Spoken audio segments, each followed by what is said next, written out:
और छोटू वो जीरो उधर लौंडिया की टिकट का क्या रेट है? ओ भाई क्या बदतमीजी है ये? हाँ अबे इतनी रात को चिकनी को अकेले घुमा रहा है, जान जला रहा है हमारी, वो बदतमीजी नहीं है क्यों भाई हो? अरे ड्राइवर, ये कैसे लोगों को बस में बिठाया आपने? बदतमीजी कर रहे हैं हमारे साथ। आप गाड़ी रुको, हम यहीं उतरेंगे, आगे नहीं जाएंगे हम। चलो भाई गाड़ी तो तभी रुकेगी जब डीजल खत्म होगा।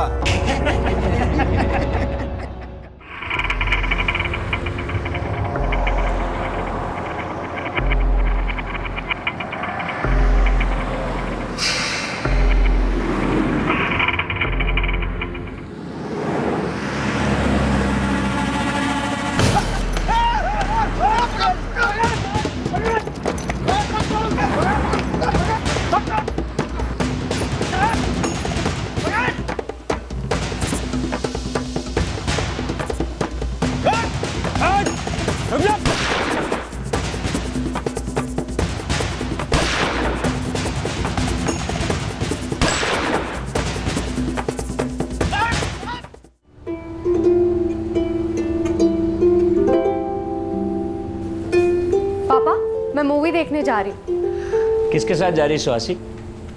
नीलेश के साथ पापा। कौन सी मूवी दीदी? लाइफ ऑफ पाई। अरे लेकिन लौटेगी कब? मम्मी मैं पिक्चर खत्म होते ही सीधे घर आ जाऊंगी और खाना भी घर आके ही खाऊंगी। संभाल कर जाना बेटे। जी पापा, बाय।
मुझे नहीं, मैडम को दो। बस बस बस, मैंने मम्मी को बोला था घर आके ही खाना खाऊंगी, मेरा हो गया। चलो 8:30 बज गए, चलते हैं। मैं तुम्हें घर छोड़ते हुए अपने घर निकल जाऊंगा, ठीक है? ये लो भैया, ठीक है?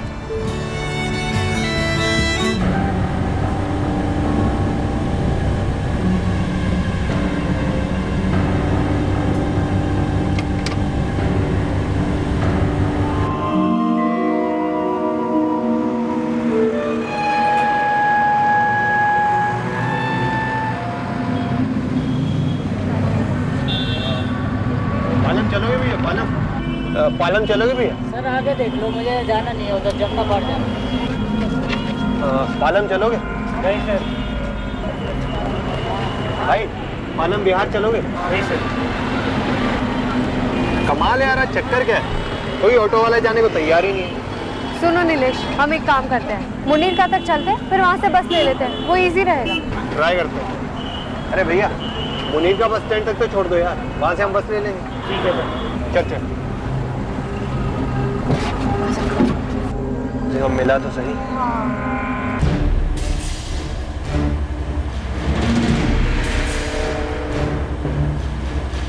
लो भाई, द्वारका द्वारका। बस चल दिया, जाओगे?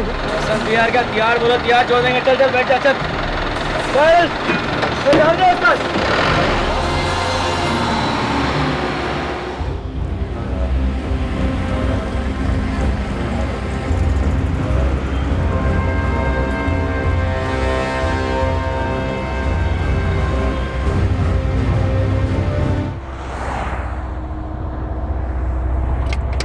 चल ला भाई 20 रुपया। 20 रुपया काय के लिए?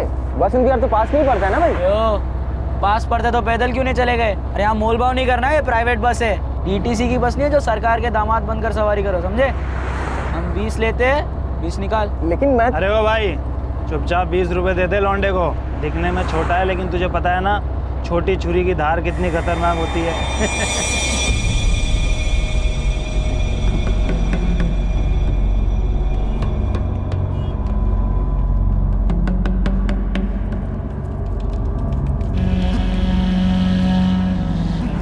अरे ये क्या कर रहे हो? मेरे पैसे वापस लाओ यार। ये गुंडागर्दी लंगूरों है। की नाजायज औलाद, हीरो बन रहा है क्या तू? एक तो इतनी रात को सड़क पे अकेला निकल आया, ऊपर से बड़े बड़े नोट दिखा रहा है। बेटा दिल्ली है ये, दिल्ली। चल बैठ जा। अरे बैठ, चल कोने में। ड्राइवर साहब गाड़ी रोकिए, नहीं तो मैं पुलिस को बुलाऊंगा। अभी पुलिस को अरे मेरा मोबाइल वापस लाओ। देखो ड्राइवर साहब, मैं चिल्लाऊंगा, मैं सबको इकट्ठा कर दूंगा।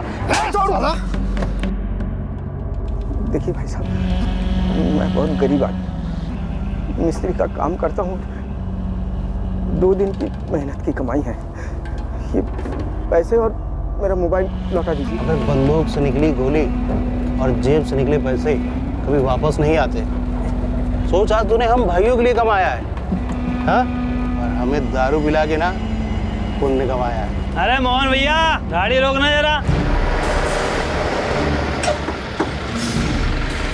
बोतल का इंतजाम तो हो गया। चलो मिस्त्री साहब, उतर जाओ यहीं पर, तो कपड़े निकाल के नंगा दौड़ाएंगे सड़क पर। सर्दी का मौसम है, जाएगी। चलो।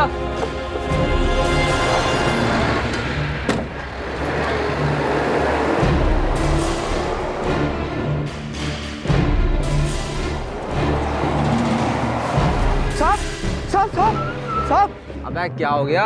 कोई भूत वूत देख लिया क्या? अभी एक बस वाले ने मेरे 1000 रुपए और मेरा मोबाइल सब लूट लिए साहब। अभी गए इधर से, अब पकड़ लीजिए ना उन्हें साहब। बस जी। कौन सी बस बे? मुन्ने तो कोई बस ना दिखाई दे रही है।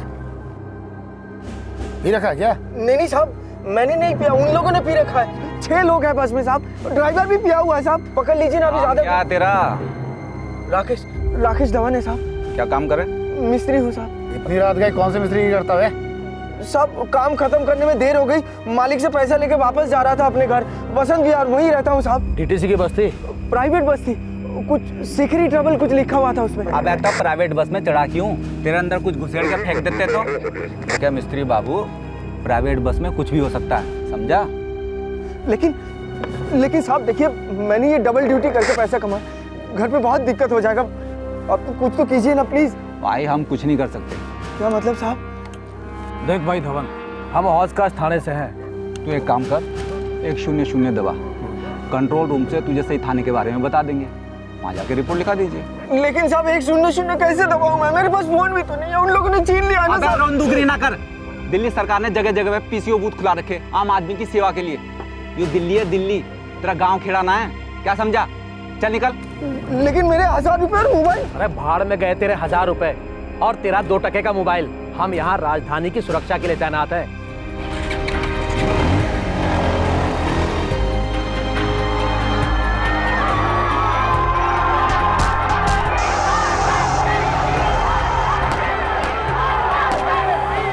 अगर जनता का आक्रोश सड़कों पर ना उतर आता तो क्या प्रशासन कोई एक्शन लेता? हर बार की तरह इस बार भी कहीं लापरवाही नजर नहीं आती। ऐसा नहीं है, आप हालात को इस तरह पेश मत कीजिए जनता के सामने जैसे यहाँ कोई जंगल राज है। सड़क पर चलते हुए आम आदमी की सुरक्षा के लिए पुलिस है आपके पास, पूरी की पूरी पुलिस फोर्स, एडिशनल फोर्स पूरी ताकत के साथ स्टूडेंट्स की आवाज दबाने में लगी हुई है। आप मीडिया वाले पर्सपेक्टिव लूज क्यों कर रहे हैं? प्रॉब्लम यह है कि उन्हें मिसगाइड किया गया है, उन्हें इस्तेमाल किया जा रहा है। मोहरे बन गए हैं बेचारे बच्चे। जिसे आप मोहरा कह रहे हैं, वो बेचारे बच्चे क्या चाहते हैं आपसे? यही कि आप उनकी बात सुने। फिर भी एक भी नेता, किसी भी पक्ष का, प्रशासन का कोई प्रतिनिधि, अधिकारी, विपक्ष का कोई नेता आया उनकी बात सुनने के लिए? इनफैक्ट आपकी पॉलिटिकल क्लास के बहुत सारे नुमाइंदों ने इस मामले में इनसेंसिटिविटी का भरपूर प्रदर्शन किया है, इस जुर्म में भी और जब भी ऐसे केस होते आए।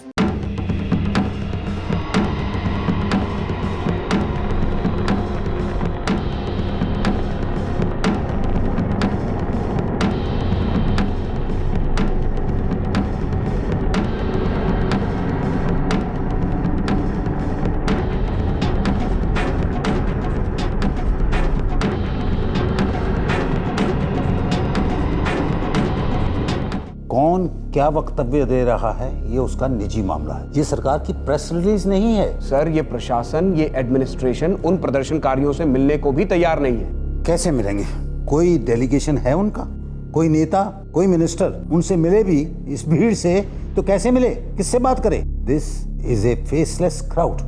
वैसे भी हम ऐसी कोई मिसाल नहीं रखना चाहते कि कल कोई उठकर बड़ी भीड़ जमा करके हमारे इंडिया गेट पर, हमारे राष्ट्रपति भवन पर, हमारे संसद पर कब्जा जमा ले और हमारे नेताओं को, हमारे मिनिस्टर्स को उनसे बातचीत करने के लिए जाना पड़े। लोकतंत्र ऐसे नहीं चलता मेरे भाई। तो कैसे चलता है? देश की राजधानी में एक बस खुलेआम सड़कों पर जुर्म करते घूम रही थी। एक आदमी को लूटा गया, वो आदमी पुलिस के पास जाता है और ये सब उस लड़की और उसके दोस्त के बस में चढ़ने से पहले हुआ।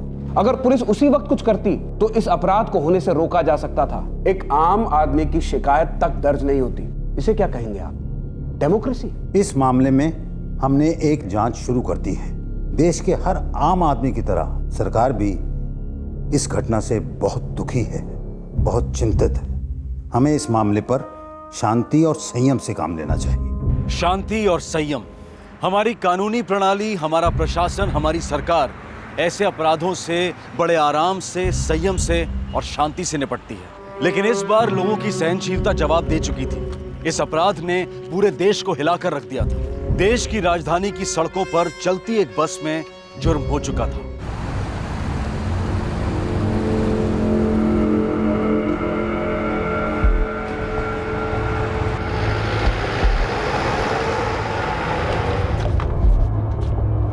अरे मोहन भैया, पूरे हजार हैं, 5 खंबे आराम से आएंगे। आज तो हम सब दारू में गोते लगाएंगे, गोते। वो देख छोटू, बटा। ओ भाई द्वारका। अरे मालूम विहार जाओगे भाई? बिल्कुल जाएंगे। आ जाओ बहन जी, बैठो। चलो साथ।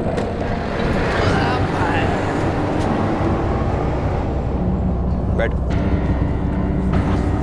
एक टिकट के 20 रुपए होंगे भैया जी।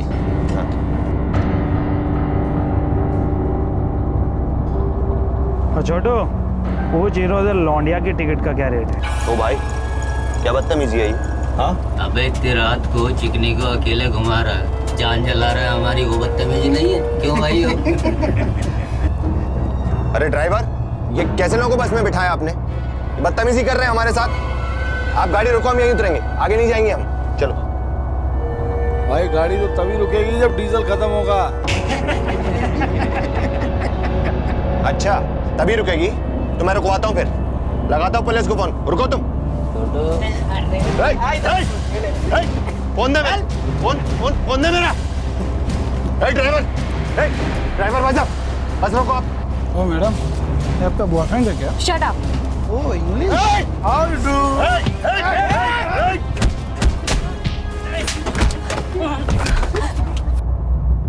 कड़कती ठंड में सुहासी और नीलेश बुरी तरह से घायल हमारे देश की राजधानी की सड़क पर पड़े थे। गुजरती कई गाड़ियों ने नीलेश की चीखें सुनी। गुजरती हर नजर ने दोनों को देखकर भी अनदेखा कर दिया। लेटेस्ट ऐप वाले कीमती स्मार्ट मोबाइल फोन में से पुलिस या एम्बुलेंस को एक भी फोन नहीं गया। 2012 में गांधी जी के 3 बंदर एक नया मंत्र पेश कर रहे थे।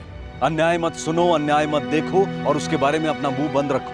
ये 3 बंदर सिर्फ पॉलिटिशियंस, पुलिस, हॉस्पिटल, एडमिनिस्ट्रेशन और एस्टैब्लिशमेंट में नहीं, बल्कि आपके और हमारे जैसे लोगों के अंदर भी बसते हैं। हम करुणा से गदगद तो हो उठते हैं, लेकिन खुद नहीं उठते। इंसानियत का कर्ज नहीं अदा करते, नागरिक होने का फर्ज नहीं अदा करते। सहानुभूति की वो शमा, वो कैंडल, वो मोमबत्ती ऐन वक्त पर बुझ गई जब उसकी सबसे ज्यादा जरूरत थी। पर आखिरकार बेरुखी के इस शर्मनाक अंधकार में एक चिंगारी चमकी। कुछ इंसान इंसानों की तरह पेश आए। अरे भाई, कुछ तो बोल, आखिर हुआ क्या है? क्या जो हमने क्रॉस की थी, मैं एम्बुलेंस को फोन करता हूँ। शिट यार, क्या हालत कर दी है।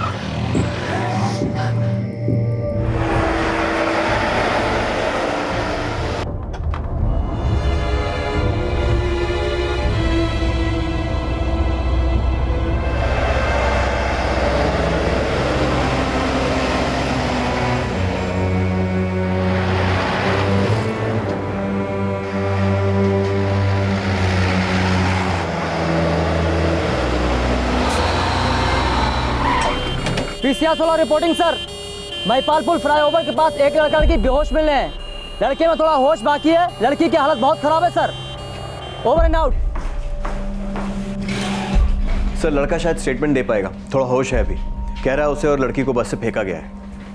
कहाँ ले गए उन्हें?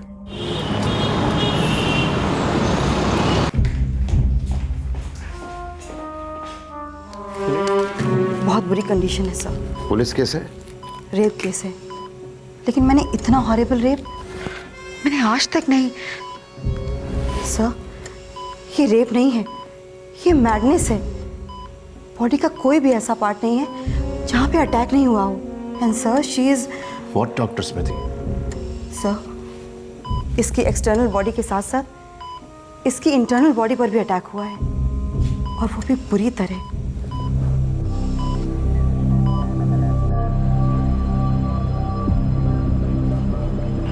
सर ये 2 लोग थे जिन्होंने पहले देखा और बाद में हमें इन्फॉर्म किया। लड़का या लड़की कुछ बोले तुमसे? सर लड़का थोड़े होश में था, उसका नाम नीलेश है। उसने लड़की का नाम सुहासी बताया सर। वो दोनों उसी बस में थे। 6 लोगों ने उन पे हमला किया सर। कौन सी बस थी? प्राइवेट बस थी सर। लड़का बता रहा था उस पर शेखरी ट्रेवल्स लिखा हुआ है। हमारी दूसरी पीसीआर टीम उसको फॉलो कर रही है सर। और फोर्स लगा दो इसे ढूंढने। सर वैसे ये बस कहाँ से आ रही थी, कहाँ जा रही थी? सर मुनीरका से आ रही थी, जा कहाँ रही थी पता नहीं सर।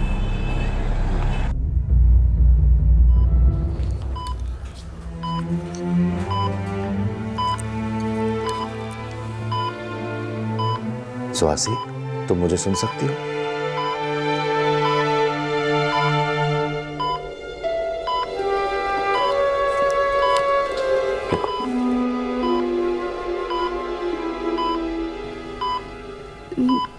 नीलेश कहाँ? वो बगल के आईसीयू में है, बिल्कुल ठीक है। क्या मैं अभी जा सकती हूँ? सॉरी सुहासी, तुम अभी घर नहीं जा सकती। तुम्हें कुछ दिन यहीं रहना होगा। सुहासी, तुम्हारी कंडीशन ऐसी नहीं जो छुपाई जा सके। तुम्हारे पेरेंट्स को बताना ही होगा।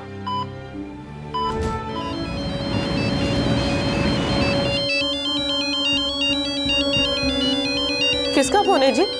सुहासी का है क्या? नहीं, कोई और ही नंबर है। हेलो,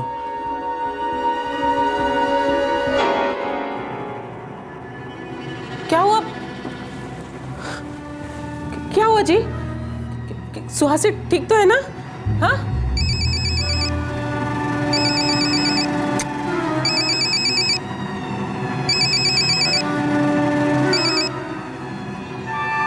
हेलो, हाँ एडवोकेट हरीश बोल रहा हूँ।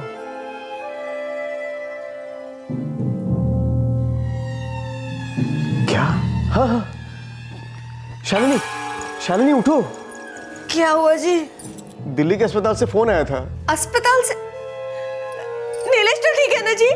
उसका एक्सीडेंट हो गया शालिनी। ये सब मेरे कारण हुआ है सर। हमें वो बस नहीं लेनी चाहिए थी। मैं उसके लिए कुछ भी नहीं कर सका, बचा नहीं सका उसे। हम बहुत जल्दी उस बस को ट्रैक कर लेंगे, उसकी तस्वीरें हैं हमारे पास। वो 6 लोग थे, ड्राइवर, कंडक्टर इंक्लूडेड। काफी शराब पी रखी थी उन्होंने मेरे सर पे सलिए से वार किया। सुहासी को नहीं बचा सका सर, नहीं बचा सका उसे। मैं सुहासी को सेफली घर पहुंचाना चाहता था सर, बट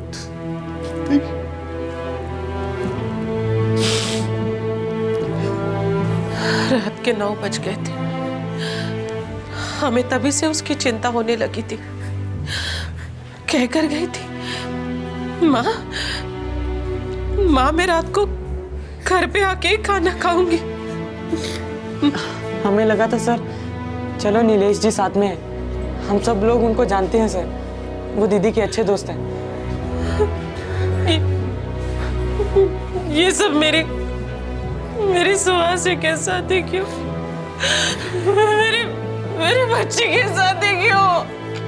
क्यों मेरे बच्चे के साथ?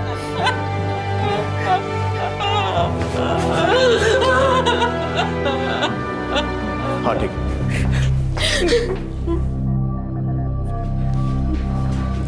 गौरव, दिल्ली के हमारे जितने भी खबरी हैं सबको काम पर लगा दो, गुड़गांव और गाजियाबाद के भी। हमें किसी भी सूरत में वो बस ढूंढनी है, हर हाल में ढूंढनी है। लड़की के साथ गैंग रेप हुआ है, जानवरों से बदतर पीटा गया है। 6 लोग थे, 6 के 6 मुझे हिरासत में चाहिए। अभी अभी फोन आया कि राकेश धवन नाम का मिस्त्री रिपोर्ट लिखाने आया है। इस कांड से थोड़ी देर पहले इसी बस में इन्हीं 6 लोगों ने उसे भी लूटा है। उसके दिन भर की कमाई और मोबाइल सब कुछ छीन लिया। कानून मजबूत होना चाहिए और सजा कठोर, कोई दो राय नहीं है इस बात में, लेकिन डेथ पेनल्टी, ये तो किसी के भी फंडामेंटल राइट का वायोलेशन है। लेकिन मौत की सजा का डर क्या अपराधियों को रोकने में कारगर साबित नहीं होगा? जुर्म कानून या सजा के डर से रुकेगा या कानून व्यवस्था को मजबूत बनाने से? अगर आपकी कानून व्यवस्था मजबूत है तो जुर्म अपने आप ही लड़खड़ाने लगेगा। अगर उस रात पहला जुर्म हुआ, उसी के बाद बस को रोक दिया जाता और कार्रवाई की जाती तो दूसरा जुर्म होता ही नहीं। अगर उस लूटे हुए आदमी की शिकायत को गंभीरता से लिया जाता तो। तुम कहां से चढ़े थे? आर.के. पुरम से साहब। घर जा रहा था मैं, बसंत विहार। बीच में उन बस वालों ने मेरे 1000 रुपए और मोबाइल सब लूट लिया साहब। ये रात 9 बजे हुआ? जी साहब। तुरंत पुलिस के पास क्यों नहीं गए? गया तो था साहब। जैसे मुझे उन लोगों ने बस से उतारा वैसे ही मुझे वहां पर कुछ पुलिस वाले आते हुए दिखे। मैंने उन लोगों से सारी बातें बताई, लेकिन उन लोगों ने मेरी एक भी नहीं सुनी साहब, मेरी मदद तक नहीं की। और ऊपर से कहा कि 100 दबाकर पुलिस कंप्लेंट दर्ज कराओ। मैं कैसे करता साहब? उन लोगों ने मेरा मोबाइल तो छीन लिया था। ठीक है, तुम अपनी कंप्लेंट ठीक से रजिस्टर करवा दो, हम देखते हैं क्या कर सकते हैं। जी साहब। सर, एक मैकेनिक से खबर मिली है, शेखरी ट्रेवल्स नोएडा से ऑपरेट करती है। इसके मालिक को तुरंत हाजिर करो। यह केस बहुत बड़ा बवाल खड़ा कर सकता है। जो हुआ है वो नहीं होना चाहिए था, शायद रोका जा सकता है।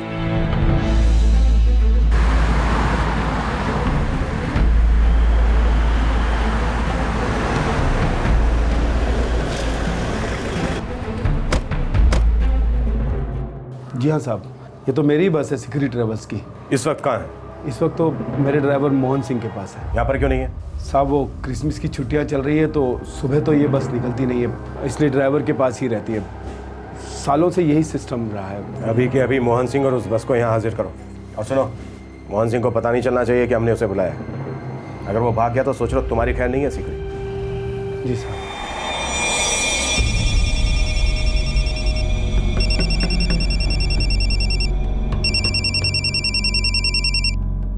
हाँ सेठ।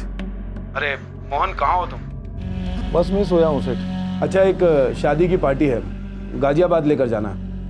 तुम अभी के अभी बस लेकर यहाँ आ जाओ। देखो, पार्टी यहीं दरवाजे पर है, जल्दी आओ। आधे घंटे के टाइम तो पहुँचता हूँ सर। साहब, वो बस लेकर आधे घंटे में यहीं आ रहा है। साहब, अब तो बता दीजिए बात क्या है। तुम्हारी बस स्कूल के बच्चों को ट्रांसपोर्ट करती है? जी सर। कोई प्रॉब्लम है? परमिट है? जी हाँ जी है। दिल्ली इलाके का पैसेंजर परमिट है? नहीं साहब, मेरी तो स्कूल के बच्चों को ले जाने की बस है। दिल्ली इलाके से तो मैं पैसेंजर उठाता ही नहीं। तो आप समझ लो तुम्हारा धंधा उठने वाला है अमरीश का, और शायद तुम भी। अब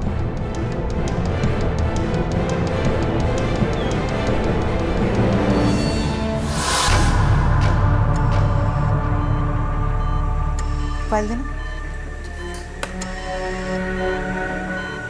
सर, बीपी और पल्स रेट कहीं के कहीं है। प्लेटलेट काउंट कल से काफ़ी ड्रॉप हुआ है, 48,000। वर्कर अप फॉर सर्जरी, उससे अभी का अभी ओटी ले जाना होगा।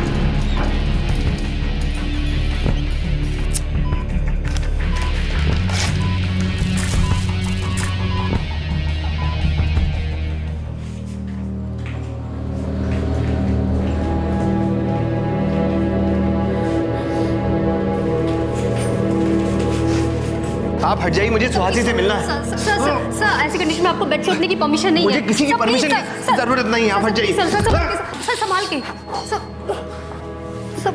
सर, जब डॉक्टर आएंगे तो प्लीज आप उन्हीं से बात कर लीजिए। सच बताइए नर्स, कुछ सीरियस तो नहीं है ना? वो उनका ऑपरेशन चल रहा है। मुझे अभी मिलना है। सर नहीं सर, आप हट जाइए। नीलेश, बेटे ये सब क्या है? कैसे हो बेटे?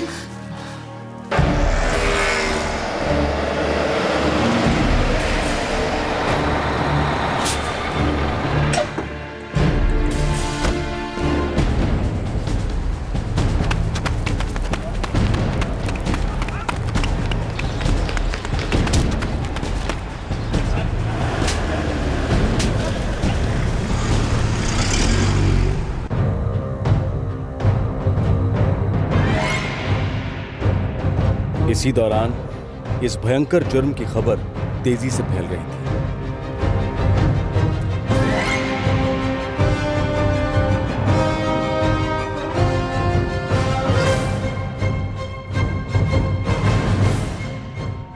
मुनीर का से उठाया था दोनों को। बाकी पांचों कहाँ हैं? होंगे कहीं, मैं नहीं जानता। हाथ में काटा था उसने मेरे को। हाथ पर काटा था ना, ले मैंने तुझे थप्पड़ मारा। चले एक और। अब बोल मोहन सिंह, बाकी के पांचों कहाँ? नहीं तो तेरे 5 टुकड़े होंगे। भेज दिया था उनको, अपने अपने घर भेज दिया था। अबे टर्कियों सालों, ओए उठ, अरे ओए उठ, उठो, ओए छोटू उठ बे, तेरे बाप की गाड़ी क्या? खाली साफ करो पूरी, एक भी निशान नहीं दिखना चाहिए ठुल्लों को, समझे ना?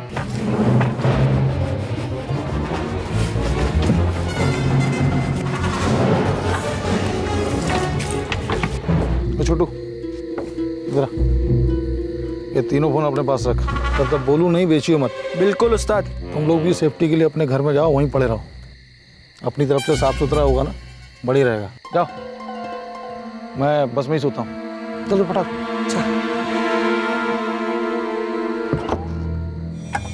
सभी अपने अपने घर चले गए। पांचों का एड्रेस बोल। Ramdas colony. Sir, DCP madam का कॉल है sir.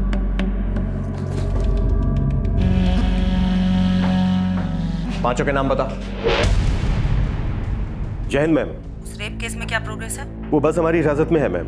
Main accused driver Mohan Singh भी हमारी हिरासत में है। और बाकी 5? उनका पीछा हो रहा है मैम। पीछा बंद करो और 5 को पेश करो।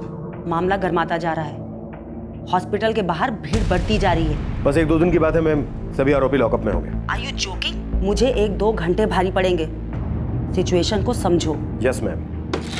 सर, बाकी पांचों का पता चल गया है। एक है मनोज सिंह, इस मोहन का भाई, वो भी ड्राइवर है। फिर गोविंद सिंह है, बस में हेल्पर का काम करता है। हंसराज मलिक फल फ्रूट का ठेला चलाता है आरके पुरम में। 5वां है रवि कौशिक, एक जिम में काम करता है। और 6ठा है छोटू, उसका अब तक पता नहीं चल पाया है। सर, ये छोटू मोहन के अलावा बाकी सबसे उस दिन शाम को ही पहली बार मिला था। छोटू को छोड़ के बाकी सबके एड्रेस भी मिल गए। 3 टीम्स बनाओ, हमें अभी कभी निकलना है। Sir, move.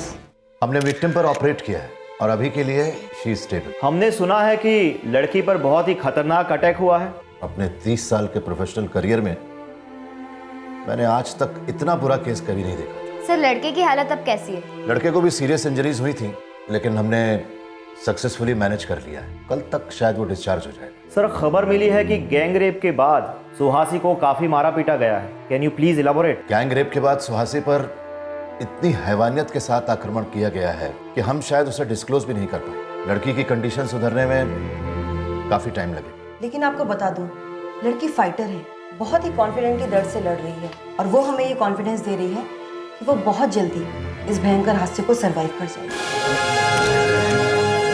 मैम, सच बताइए, सर्वाइवल के कितने चांसेस हैं? कंडीशन क्रिटिकल है। क्यों डॉक्टर? क्योंकि उस बच्ची के पूरे शरीर को काट काट कर छलनी कर दिया गया। उसके प्राइवेट पार्ट्स बुरी तरीके से डैमेज्ड हैं। उसकी इंटेस्टाइन डैमेज्ड है, उसकी एक रिब टूटी हुई। इतनी क्रिटिकल है। फ्रेंड्स, मैं आप सब लोगों से एक ही रिक्वेस्ट करूं, शांति रखें, दुआ कीजिए कि सुहासी जल्द से जल्द ठीक हो जाए।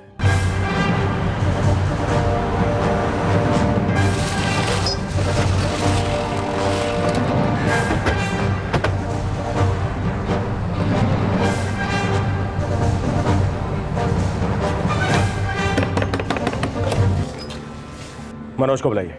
वो तो सुबह ही घर से निकल गए हैं। मेरे दोनों बेटे मोहन और मनोज वाकई में सर फिरे हैं। मनोज कहाँ है? पता होता ना तो खुद घसीट कर ले आती यहाँ, लेकिन ये दोनों अपनी मर्जी के मालिक हैं। कब आते हैं कब जाते हैं कुछ पता नहीं, और माँ को तो कभी कुछ बताते ही नहीं है। रोज रोज की मार पीट गाली गलौज। मनोज का कोई तो दोस्त होगा जहाँ वो जा सकता है, कोई रिश्तेदार, कोई अड्डा, कुछ तो पता होगा आपको। मैंने कहा ना आपसे, मैं नहीं जानती। लेके चलो। इंस्पेक्टर साहब, मेरा बेटा ऐसा नहीं कर सकता। इसको मत लेके जाइए, ये नहीं कर सकता। तू तो ऐसा कर ही नहीं सकता रवि। हाँ, बता ना अपनी माँ को कल रात को क्या कांड किया तूने। बोल ना। बोलता क्यों नहीं? क्या हुआ था? बोलता क्यों नहीं तू? लेके चलो। क्यों नहीं तू? नहीं कर सकता रवि।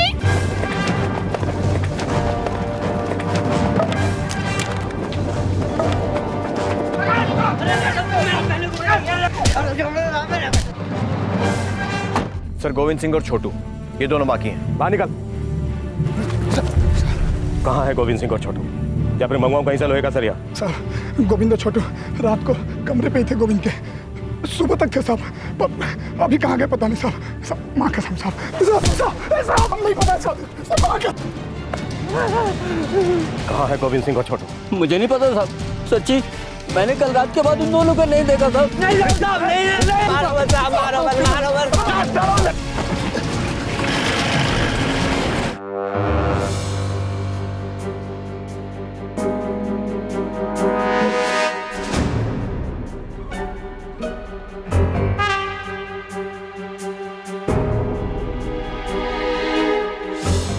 निया, पूरी बस का साबुन का पानी से धोया हुआ लगता है। बड़ी डिटेल क्लीनअप हुई है सर। हमें कुछ लंबे वालों के स्टेट मिले हैं जिन्हें विक्टिम के वालों से मैच करना होगा। इस केस को सुलझाने में पुलिस ने जी जान लगा दी। आम लोगों का क्रोध और आक्रोश दबाव का काम कर रहा था। न सिर्फ दिल्ली में बल्कि पूरे देश में प्रशासन के खिलाफ विरोध, आंदोलन और कैंडल लाइट विजिल जारी थे। लोगों के उबलते गुस्से ने प्रशासन को जगा दिया था।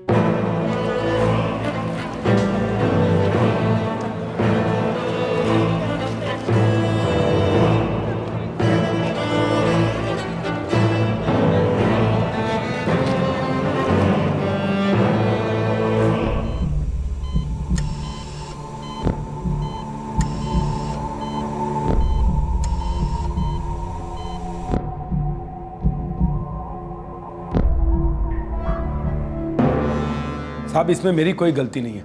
मुझे तो पता भी नहीं था कि कब वो पीठ पीछे मेरी बस ले गया। इतना बड़ा धोखा दिया उसने मुझे। तुम ट्रेवल एजेंसी के मालिक हो, बस तुम्हारी है, परमिट तुम्हारे नाम पर है और चेक नहीं करते कि बस किस लिए इस्तेमाल हो रही है। तुम्हारा ड्राइवर बस को नशे में चलाता है, तुम्हें कोई फर्क नहीं पड़ता, वो भी स्कूल के बच्चों का ड्राइवर। साहब मुझ पर यकीन कीजिए, मैं सच कह रहा हूँ। सर झूठ बोल रहे हैं। इसकी बस का रजिस्ट्रेशन DL 41 SK 1906।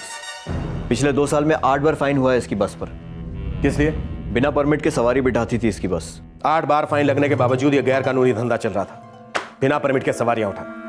सब वो तगड़ी घुस जाती होगी तेरी जेब से, तू भी अच्छा खासा कमाता होगा। सब गौरव, ट्रांसपोर्ट कॉर्पोरेशन को रिपोर्ट भेजो कि साले की सारी बसें जब्त करें और लाइसेंस भी कैंसिल करें। नहीं सर ऐसा मत कीजिए, मैं बाल बच्चे वाला आदमी हूँ। वो लड़की भी किसी की बच्ची है जो इस वक्त बहुत दर्द से गुजर रही है, तड़प रही है। उसकी इस हालत के लिए कहीं ना कहीं हम भी जिम्मेदार हैं और तू भी। हिरासत में लो इसे। मेरी बात तो सुनो आप, मेरी बात। साहब मैं बता रहा हूँ साहब, मैं बता रहा हूँ साहब। हाँ साहब, उस लड़की के साथ हम सब ने बारी बारी से किया साहब। उस लड़की को इतनी बुरी तरह से पीटा? साहब मैंने सिर्फ उस लड़के को धोया था, मुझसे पंगा लेता है। काफी धोया सर मैंने उस बंदे को, मैं कबूल करता हूँ।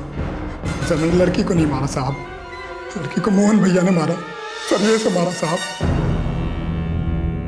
हाँ मारा, लड़की को सरिये से मारा।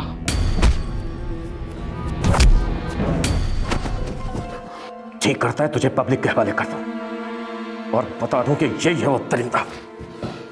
हाँ तो कर दो ना साहब, आप मारो, पब्लिक मारे या सरकार फांसी लगा दे, कोई फर्क नहीं पड़ता मेरे को। जो किया सो किया, जीऊं या मरूं। तेरा भाई मनोज कहाँ है? कहाँ है मनोज? अलवर राजस्थान गया होगा। जब उसका दिमाग घूमता है ना, अपने दोस्त के यहाँ चला जाता है वो। गोविंद और छोटू? मैं उसकी माँ हूँ क्या? और दूध पीते बच्चे हैं क्या? और सबका ठेका लेके रखा है क्या मैंने? गए होंगे साले, भाग गए होंगे डरपोक कहीं के।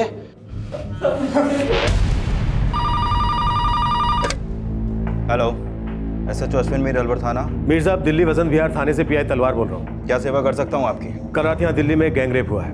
खबर है कि एक आरोपी आपके इलाके में छुपा है। अगर ऐसा है इंस्पेक्टर, तो उस साले की जो भी डिटेल्स है हमें बता दो, घसीट लेंगे।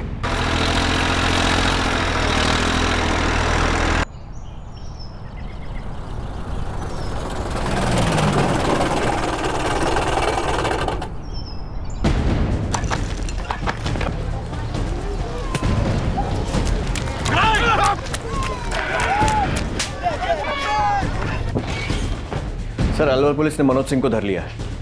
गोविंद और छोटू? सर खबरियों ने बताया कि ये छोटू बदायूं यूपी का रहने वाला है। 5 साल पहले घर से भागा था। पहले आनंद विहार ISBT में धक्का मार का काम करता था और ये गोविंद औरंगाबाद बिहार को बिलोंग करता है। इसकी फैमिली वहीं है, ससुराल भी। औरंगाबाद पुलिस को भी इत्तला दे दी। गुड, मुझे हर घंटे फॉलोअप्स चाहिए। दोनों स्टेशंस पर प्रेशर बनाए रखो। सर 6 थे, 4 हमारी कस्टडी में हैं बाकी 2 का लोकेशन आइडेंटिफाई हो गया।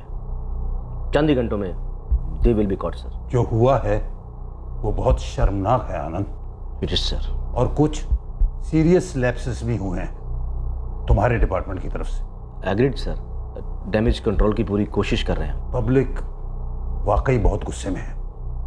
सिचुएशन आउट ऑफ हैंड हो गई तो सब कुछ आउट ऑफ हैंड हो जाएगा। इस एजिटेशन को रोको। आउट ऑफ हैंड नहीं होने देंगे सर। जितनी जल्दी गुनहगार पकड़े जाएं सबके लिए अच्छा है। सच कह रहे हैं साहब, गोविंद यहाँ आया ही नहीं। 2 साल हो गए, उसका चेहरा तक देखा नहीं। जब से शादी हुई है वो यहाँ आया ही नहीं। उसके घरवाले भी उसे छोड़ करके चली गई। बहुत पीता था साहब, गलत धंधे करने लगा था। पत्नी कहाँ है उसकी? हमने सुना था 15 दिन पहले लौटी थी उसके पास। इसके आगे हमें कुछ नहीं पता साहब। उसकी पत्नी यही औरंगाबाद में है ना? हाँ साहब। जब तक हम गोविंद को पकड़ नहीं लेते आप दोनों यहीं रहेंगे औरंगाबाद में।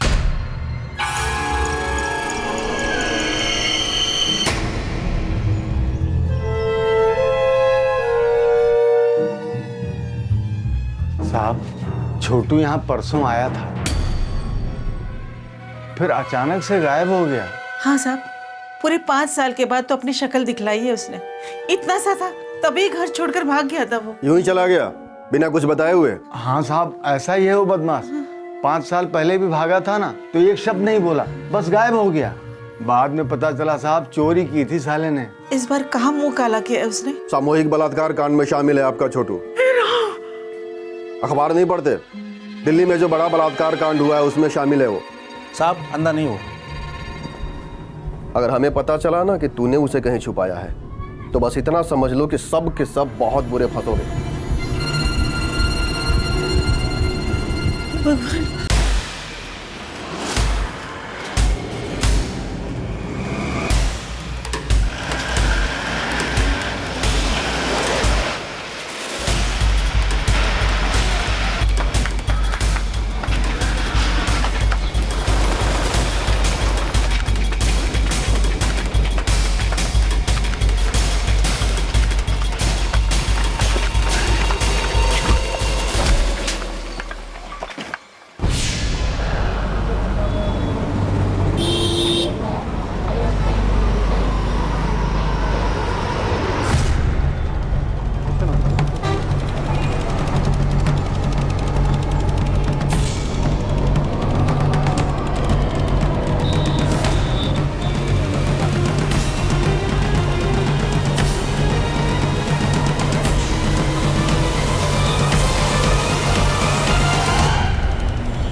ये सब छोटू से बरामद हुए सर। साहब जी, ये वाला मोबाइल मेरा है, ये पहला वाला। हाँ सर, ये मेरा ही फ़ोन है और ये सुहासी का फ़ोन है सर। एटीएम कार्ड भी मेरा ही है। 6 के 6 आरोपी हमारी हिरासत में हैं। हम उन्हें जल्दी ही कोर्ट में पेश करेंगे।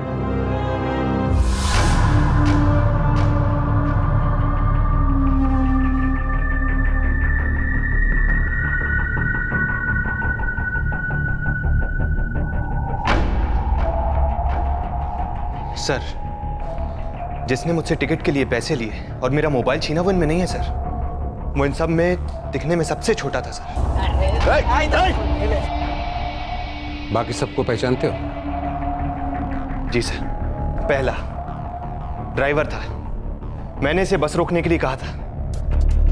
अरे ड्राइवर, आप गाड़ी रोको, हम यहीं उतरेंगे। दूसरे ने सुहासी पर गंदे कमेंट्स पास किए थे।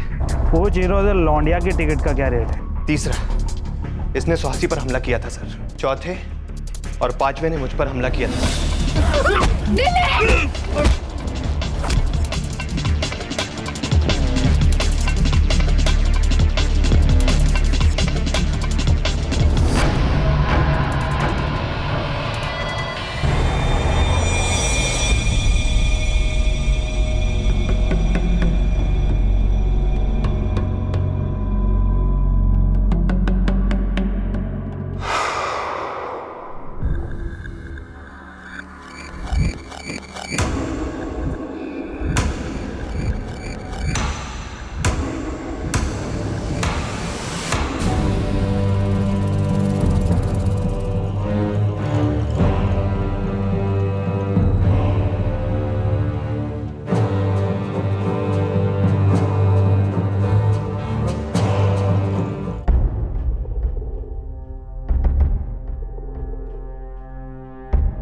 सुहासी के कंडीशन में मार्क्ड इंप्रूवमेंट है। अब वो होश में है। उसके वाइटल पैरामीटर्स नियर नॉर्मल है, मेडिकेशन को रिस्पॉन्ड कर रही है और थोड़ा बोल भी रही है। उसने सॉलिड फूड की मांग भी की है, पर हम उसे इस कंडीशन में सॉलिड्स नहीं दे सकते। उसे आईवी से फीड कराया जा रहा है। पर यस, हम सभी उसकी रिकवरी को लेकर बहुत सेटिस्फाइड हैं। तुम्हें जस्टिस मिलेगा सुहासी, और हम सब उसी के लिए वर्क कर रहे हैं। और उसके लिए ये कुछ जरूरी सवाल हैं, इनके जवाब तुम्हें देने होंगे। मिसेस गुप्ता, कुछ प्रोसीजर्स हैं, ये हमारे कुछ सवाल हैं जो हम चाहते हैं कि आप इनसे पूछें। मुझे मेरा काम पता है, और कैसे करना है वो भी आप मुझ पर छोड़ दीजिए। इस केस के बॉटम तक पहुंचना मेरा एकमात्र उद्देश्य है। यस श्योर, लेकिन आपको समझना होगा मिसेस गुप्ता, कुछ प्रोसीजर्स हैं। देखिए, हम इस केस को फास्ट ट्रैक करना चाहते हैं ताकि जल्द से जल्द चार्जशीट फाइल कर सके। तो आपको क्या लगता है मैं कुछ और चाहती हूँ, कुछ और कर रही हूँ मैं? आप सिर्फ अपनी ड्यूटी कीजिए, समझे आप? मुझे मेरा काम सिखाने की कोशिश आप मत कीजिए, उसकी कोई जरूरत नहीं है।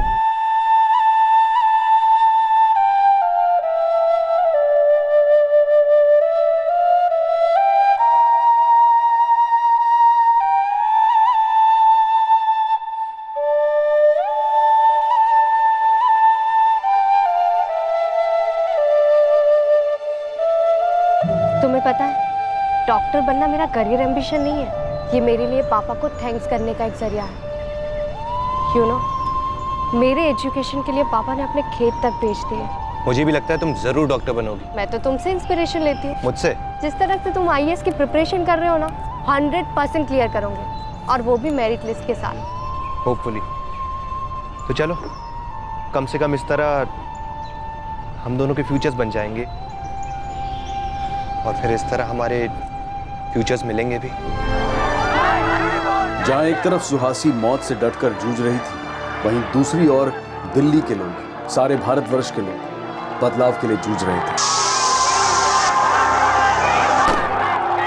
वो सिर्फ कानून नहीं, दृष्टिकोण में बदलाव की मांग कर रहे थे। खासकर महिलाओं के प्रति हो रहे जुर्म को लेकर प्रशासन का, पुलिस का रवैया बदलना चाह रहे थे। बरसों खामोशी से सब सहती जनता का संयम अब टूट चुका था। लोग सड़कों पर उतरे, सवाल पूछने लगे, जवाब मांगने लगे। उन्हें जवाब देने के बजाय प्रशासन ने उन पर लाठियां बरसाई। उन्हें बिखेरने के लिए वाटर कैनन्स का इस्तेमाल किया गया। पूरे देश ने यह नज़ारा टेलीविजन पर देखा, और तब हर देशवासी के मन में यह सवाल उठा, ये पुलिस फोर्स उस रात कहाँ थी?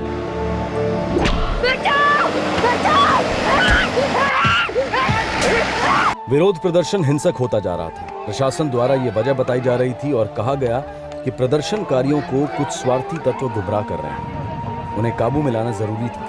पर इस बार भी भुगत कौन रहा था, बर्दाश्त कौन कर रहा था? चर्चा, बहस, वाद विवाद, राय, हर न्यूज चैनल पर जैसे मेला लगा था। हर एक अपना मुद्दा, अपनी सहानुभूति व्यक्त कर रहा था। दिसंबर 2012 ने पूरे देश को जगा दिया। दिसंबर 2012 ने बहुत कुछ बदल दिया।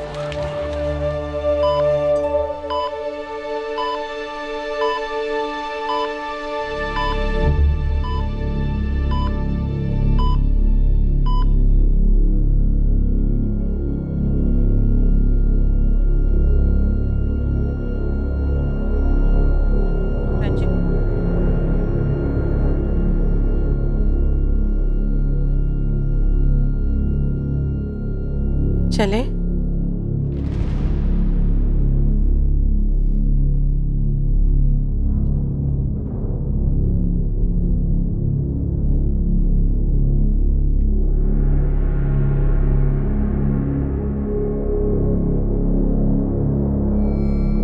खासकर इस तहकीकात से जो सच सामने आया है कि सबसे बर्बर और क्रूर एक माइनर था। उस वजह से जुवेनाइल यानी कि किशोर उम्र में उसकी परिभाषा में बदलाव करने और उसे कम करने की मांग हर तरफ से उठ रही है। हमने इस मुद्दे पे काफी चर्चा की और हमारी राय में जुवेनाइल की उम्र कम नहीं की जा सकती। हमारा अपना ये तजुर्बा कहता है और इसके साथ जुड़े हुए तमाम रिसर्च और स्टैटिस्टिक्स को ध्यान में रखते हुए कानून में बदलाव की कोई आवश्यकता नहीं है। ये मानते हैं कि इस अपराधी का अपराध माफी के लायक नहीं है, बहुत ही घृणास्पद है, लेकिन फिर भी हम एक्सेप्शन को रूल नहीं बना सकते। एक अपराधी की वजह से उम्र कम करने का फैसला नहीं लिया जा सकता।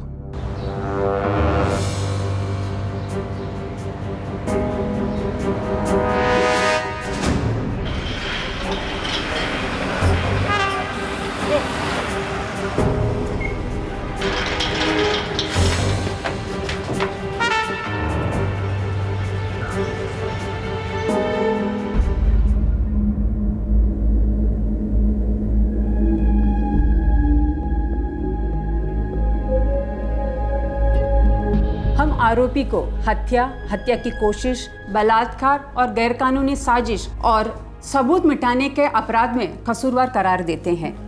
ये कमेटी मुजरिम को जुवेनाइल जस्टिस एक्ट के तहत 3 साल की सजा सुनाती है।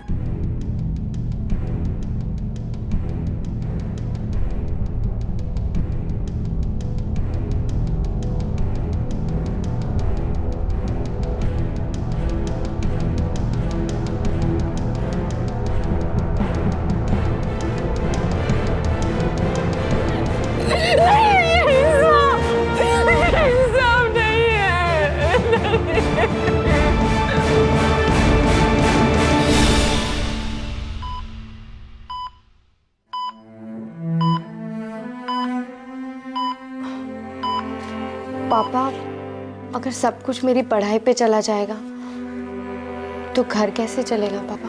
तू सिर्फ अपनी पढ़ाई कर सुहासी, और किसी चीज के बारे में ना सोच ना फिक्र कर। मुझे पूरा विश्वास है कि तू एक दिन डॉक्टर जरूर बन जाएगी।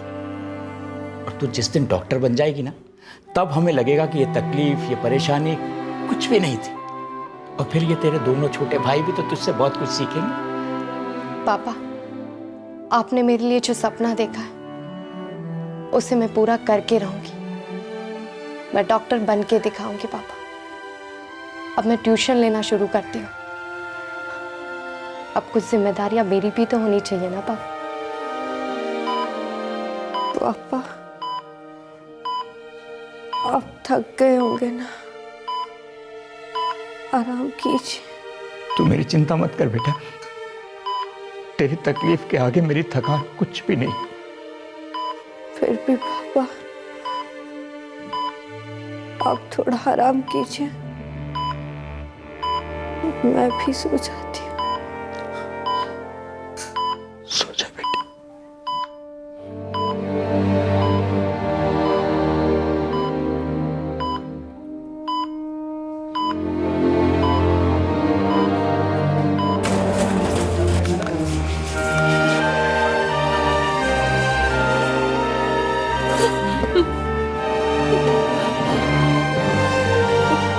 क्या कह रहे हैं लोग? हाँ?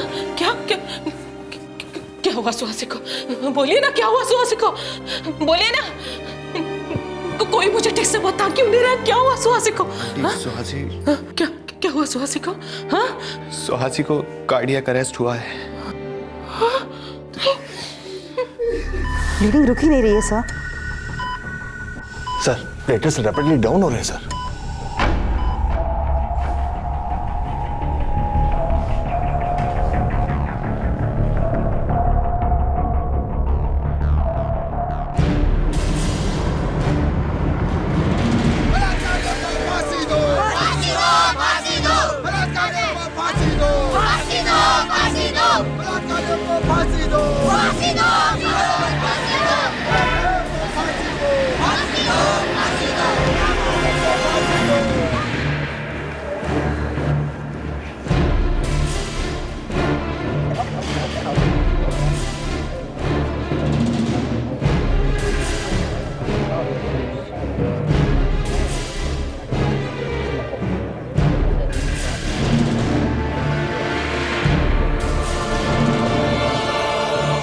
लगभग 9 महीने और 130 सुनवाइयों के बाद प्रोसिक्यूशन के 80 गवाह और बचाव पक्ष के 18 गवाहों की गवाही के बाद आखिर आज फैसले का दिन आ गया। गुनहगारों में से एक मोहन सिंह जेल में खुदकुशी कर चुका है। छठे नाबालिग अपराधी को जुवेनाइल कोर्ट में सुधार गृह में 3 साल की सजा दे दी है।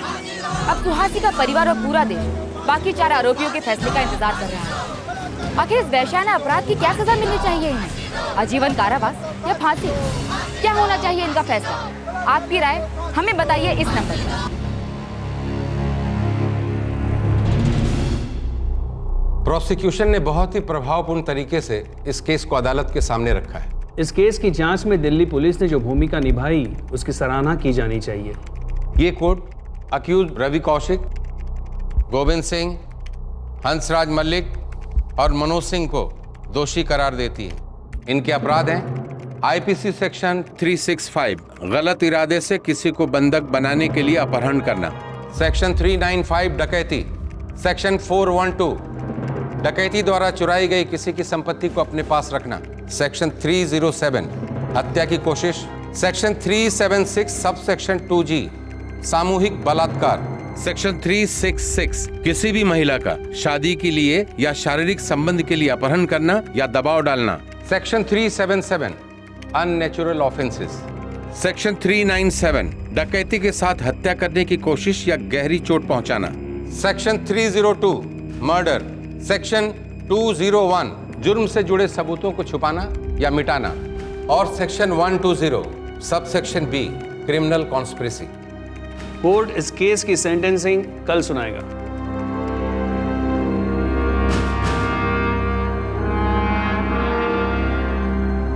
शर्म की बात है, बहुत जघन्य अपराध किया है। मैं इनके लिए फांसी चाहूंगा। डेथ पेनाल्टी, इससे कम कुछ नहीं। हमने संसद में नए कानून बनाए हैं और मुझे पूरी उम्मीद है कि माननीय जज इस केस में कड़ी से कड़ी सजा देंगे, फांसी। ये एक बहुत ही हैवानियत भरा जुर्म था। मुझे यकीन है इसमें सारे अपराधियों को मृत्यु दंड मिलेगा।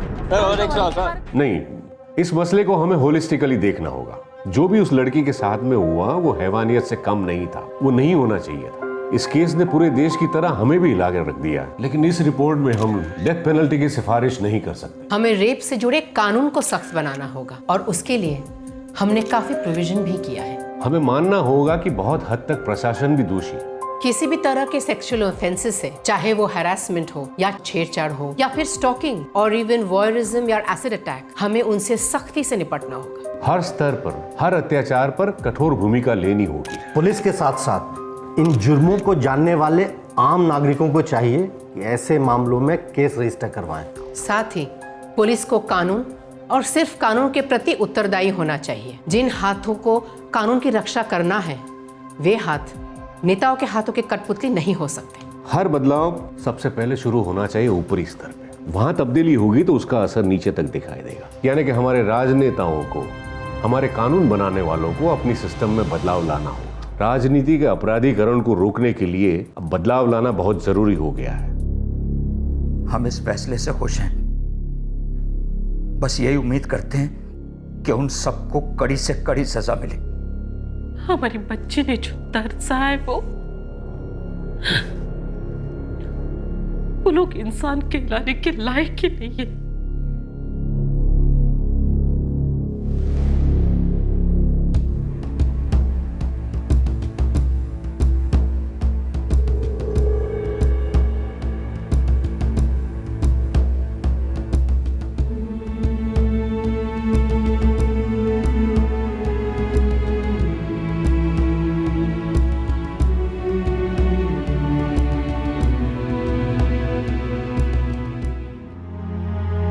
She is sinking, sir. Frankly, बहुत कम चांसेस है। 48 घंटे बीत चुके हैं सर, लेकिन उसे अभी तक होश नहीं आया है। देखिए, इस बच्ची को इस देश का टॉप मेडिकल ट्रीटमेंट मिलना चाहिए, द वेरी बेस्ट। वो तो मिल रहा है सर।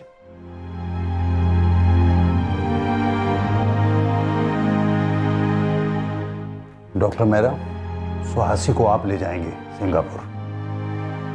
हर मिनट कीमती है।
बेहद दुख के साथ हमें सारे देश के सामने यह कहना पड़ रहा है कि सुहासी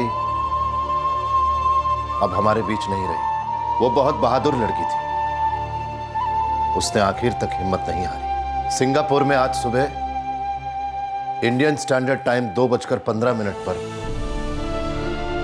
सुहासी ने अपनी आखिरी सांस ली।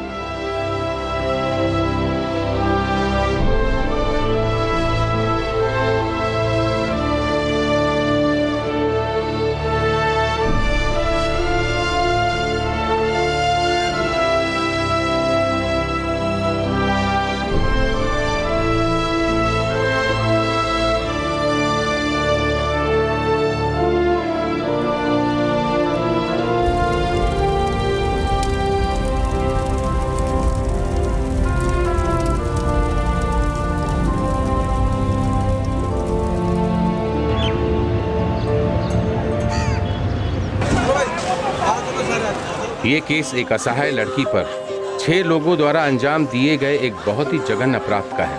इस अपराध की गंभीरता अपराधियों के विकृत और भयानक बर्ताव से और बढ़ जाती है। जिस अमानवीय तरीके से इसे अंजाम दिया गया है, इससे यह case rarest of rare category में शामिल होता है। कोर्ट इस बात से आंखें नहीं मूंद सकती कि ऐसे जुर्म करने वालों को एक स्ट्रांग मैसेज देने की जरूरत है। ये कोर्ट इस केस के अपराधी मनोज सिंह, रवि कौशिक, हंसराज मल्लिक और गोविंद सिंह को फांसी की सजा सुनाती है, to be hanged till death.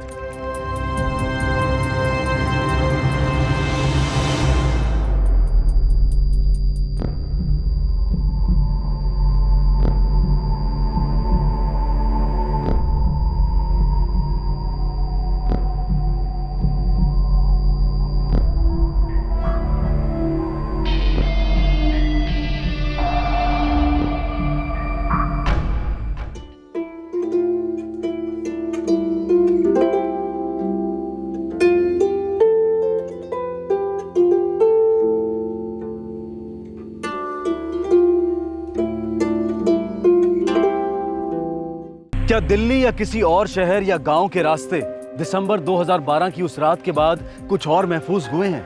देश भर की कई अदालतों में चल रहे बलात्कार के केसेस क्या इस रफ्तार से आगे बढ़े हैं जिस रफ्तार से ये केस हल हुआ है? क्या हमारे राजनेताओं ने इस सुझाव को माना है कि अपराधों से जुड़े लोगों को संसद के किसी भी चुनाव का हिस्सा बनने से रोका जाए? या जिनके खिलाफ क्रिमिनल रिकॉर्ड्स हैं उन्होंने संसद या विधानसभा से इस्तीफे दिए हैं? वो ऑटो रिक्शा वाला जिसने सुहासी और नीलेश को घर ले जाने से मना कर दिया, वो पुलिस कर्मचारी जिन्होंने उस रात कारपेंटर की शिकायत को हवा में उड़ा दिया था, एक बस जो बिना परमिट दिल्ली की सड़कों पर बेधड़क घूम रही थी, वो लोग जिनके कंधों पर सिस्टम को बदलने की जिम्मेदारी है, वो खुद ही ना बदले तो क्या निचले स्तर पर बदलाव लाया जा सकता है? क्या किसी भी स्तर पर कोई भी बदलाव ऊपर से बदलाव लाए बिना हो सकता है? कुशल एडमिनिस्ट्रेशन, प्रोग्रेसिव बिल्स, प्रभावशाली सुधार और जिम्मेदार गवर्नेंस, क्या ये सिर्फ एक सपना है? नहीं, ये सच हो सकता है। जरूरी है अटल विश्वास, एक सजग कोशिश। इससे कम कोई बदलाव हम कैसे मंजूर कर सकते हैं? जो हुआ नहीं होना चाहिए था, कभी नहीं होना चाहिए। लेकिन क्या बदलाव और सुधार की उम्मीद सिर्फ प्रशासन से ही रखना सही होगा? सबसे बड़े बदलाव और सुधार की जरूरत है इंसान के अंदर, इंसान की सोच में, दृष्टिकोण में। हमारे देश का इतिहास सैकड़ों वर्षों से, सदियों से ये बार बार दस्तक देता आ रहा है कि दकियानूसी और पिछड़ी हुई पुरुष प्रधान प्रथाएं हमारे समाज के लिए घातक साबित होंगी।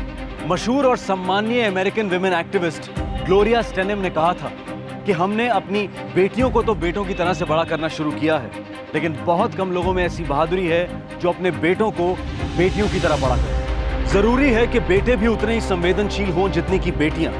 जरूरी है कि वो समझें कि औरत होना क्या होता है। जब ये बदलाव आएगा तभी बदलेगा बहुत कुछ हमारे देश में।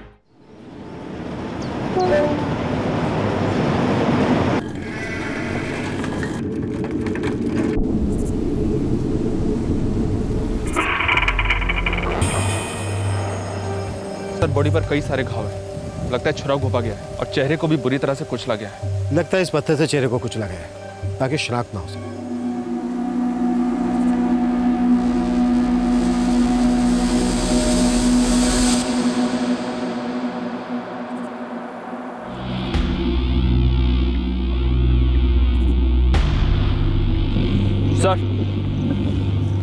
सर, मोबाइल पर कुछ नहीं मिला है, सिर्फ ये वोटर आईडी कार्ड मिला है। बलवंत सिंह, पिता का नाम जगजीत सिंह। सर एक मिनट, इस कार्ड के पीछे कोई नंबर है? 4445678876। साहब जी, यहाँ आसपास कुछ भी नहीं है। इस कार्ड पर लिखे नंबर पर फोन करो, हो सकता है इसी का मोबाइल नंबर।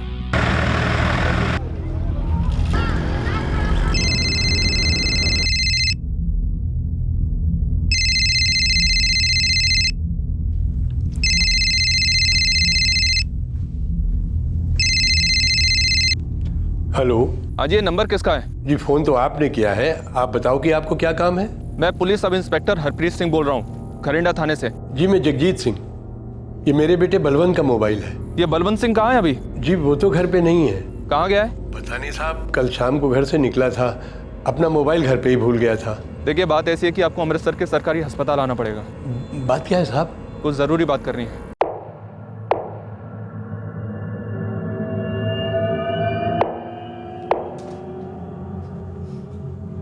क्या हुआ? आप इतने फीके क्यों पड़ गए? कुछ तो बोलिए, क्या हुआ? पुलिस ने बुलाया, उन्हें बलवंते के बारे में कुछ बात करनी है।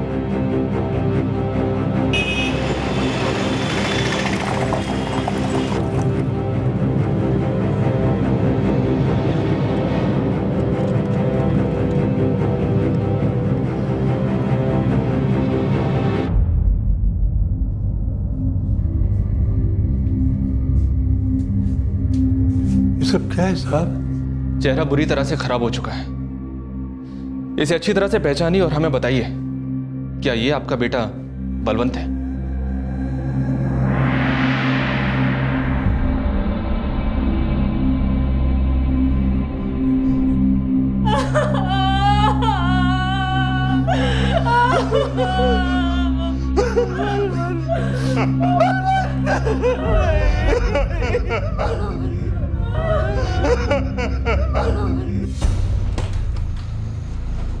सर उसके माँ बाप भाई मंजीत और बीवी पूर्णिमा सभी ने शिनाख्त की है, वो बलवंती है।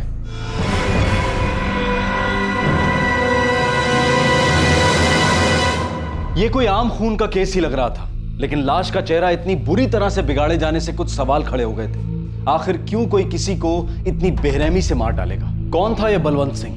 क्या किसी ने बदला लेने के लिए खून किया था? जैसे जैसे जांच आगे बढ़ती गई, कुछ चौंकाने वाले सच और इस हत्या के पीछे की साजिश सामने आने लगी।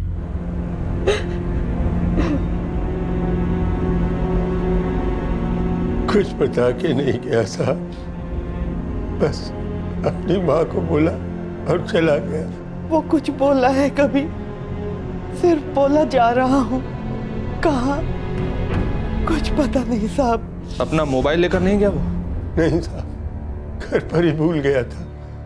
मुझे भी तभी पता चला जब आपका फोन आया था।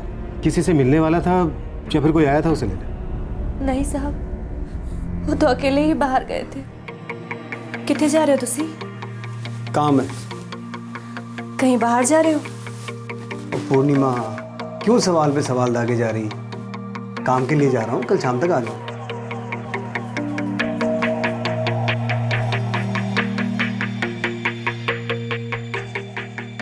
वो अक्सर शहर से बाहर जाया करता था? हाँ जी साहब। करता क्या था? ट्रक चलाता था साहब।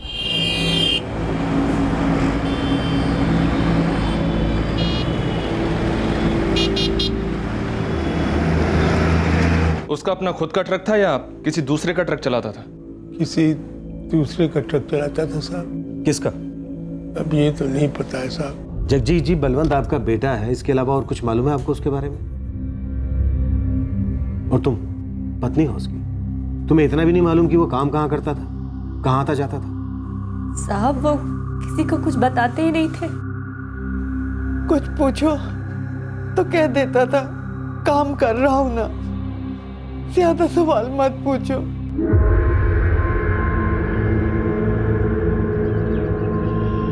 पुत्र, कम से कम ये तो बता कि तू काम कहाँ करता है? हफ्तों बाहर रहता है, फिक्र तो होएगी ना। बीजी, सवेरे सवेरे दिमाग पंचर ना करो, वो भी काम के टाइम पे। देख बलवंते, अब तू बच्चा नहीं रहा, अरे बीवी है तेरी, कुछ तो अपनी जिम्मेदारियां समझ पुत्र। बाबूजी, आप लोग इस बात को क्यों नहीं समझते कि मैं अब बच्चा नहीं रहा? मुझे अपनी जिम्मेदारियां पता है। लेकिन हम सबको आपकी फिक्र रहती है। ओ पूर्णिमा, फिक्र ना कर, काम पे जा रहा हूँ तो वापस भी आऊंगा। जाऊँ अब? ठीक। सत श्री अकाल जी।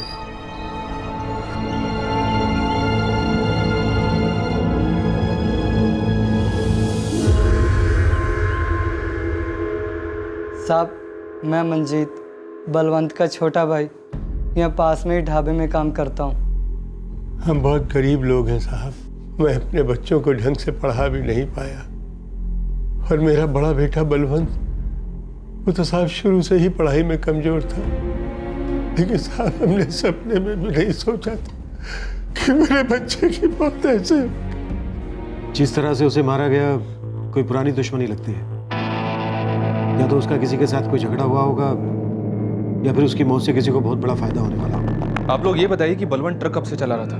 साहब यही कोई 6-7 साल से। कहीं से तो शुरुआत की होगी। परमिंदर पाजी के पास सीखा था ट्रक चलाना भाई साहब ने।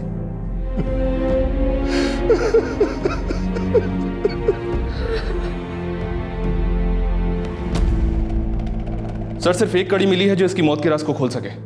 परमिंदर सिंह 6 साल पहले उसी ने बलवंत को ट्रक चलाना सिखाया था।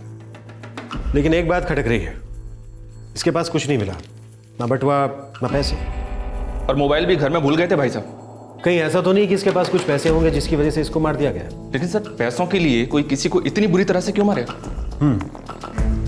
पहले ही से मार दिया गया, फिर इस वोटर कार्ड के पीछे इसका मोबाइल नंबर लिखकर छोड़ दिया गया। पर क्यों?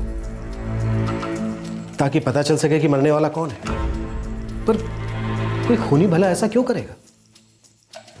या फिर कोई और ही वजह है जिस तक हम नहीं पहुंच पाए अब तक। लाश का चेहरा इतनी बेरहमी से क्यों बिगाड़ा गया था? खूनी बलवंत का मोबाइल नंबर उसके वोटर कार्ड के पीछे लिखकर क्यों छोड़ गया? क्या इसमें कोई संदेश छुपा था? क्या वो ये चाहता था कि पुलिस सीधा बलवंत सिंह के घर पहुंच जाए? क्या ये लूट और हत्या का एक आम केस था या फिर कोई और ही कहानी छिपी थी वोटर कार्ड पर लिखे उस नंबर के पीछे?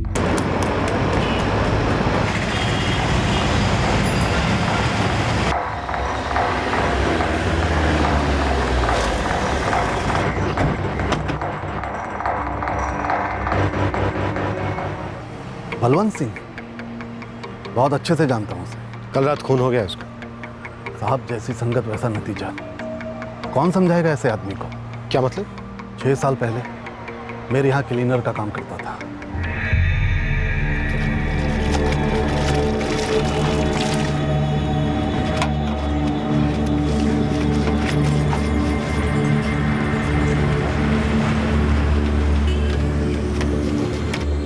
मैंने ही ट्रक चलाना सिखाया उसे। चल चल चल चल। नहीं।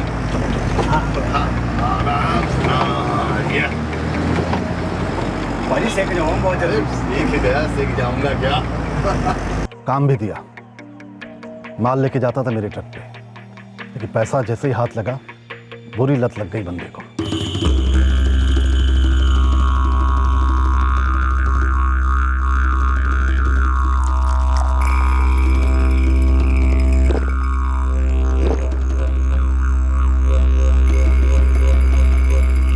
बलवंते, सुना तो शराब पीकर गड्डी चलाता आजकल? क्या बात कर रहे हो पाजी? अभी भी बदबू आ रही तेरे मुंह से। पाजी थोड़ी सी पी थी। देख बलवंते, मैंने तुझे गड्डी चलाना सिखाया, काम दिया ताकि तू कुछ कर सके, लेकिन तू खुद ही अपनी जिंदगी बर्बाद करने में तुला हुआ है। गलती होगी पाजी, कसम खा के कहता हूँ जी, आगे से नहीं करूँगा। लेकिन बंदा सुधरने वाला नहीं था। शराब की लत पहले थी, फिर अफीम गांजा शुरू कर दिया, फिर और क्या था? कौन रोकता उसे? जगजीत प्राजी, आपके कहने पर मैंने बलवंती को काम सिखाया, काम दिया, पर अब वो हाथ से बाहर निकल चुका है। बुरी लत लग गई है उसे। अब मैं उसे काम पे नहीं रख सकता। ऐसा मत करो परमिंदर प्राजी, उसे एक मौका दे दो, मैं उसे समझाऊंगा। क्या समझाओगे प्राजी? नशे में बेहाल रहता तो आटा पुत्र, ना उसे खुद की फिक्र है ना धंधे की। डिलीवरी लेने लेट से जाता है, झगड़ा करता और अलग। देखो मेरे ग्राहक छूटेंगे, नुकसान हो रहा उसकी वजह से मुझे, मैं उसे और नहीं रख सकता। मेरे कहने से उसे एक मौका और दे दो प्राजी। ठीक है, लेकिन समझा देना बलवंती को, मैं अब और बर्दाश्त नहीं करूंगा। सत श्री अकाल जी।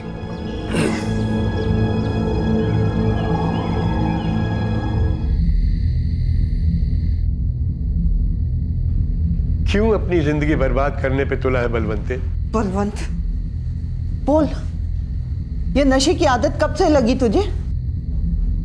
अरे चुप क्यों है, बोल ना कुछ। बीजी लत लग गई तो लग गई, अब कब लगी कैसे लगी मेरे को नहीं पता। पुत्र, तो तू आज से और अभी से नशा करना छोड़ दे, काम पे ध्यान दे पुत्र। घर वालों ने बहुत समझाया, पर बंदा कहाँ सुधरने वाला था। शादी करा दी, सोचा बंदा संभलेगा समझेगा, ना बंदा सुधरा ना संभला। और हद तो तब हो गई जब उसके इनकारनामों ने मुझे भी फंसा दिया। हाँ देख लो, चेक कर लो गड्डी।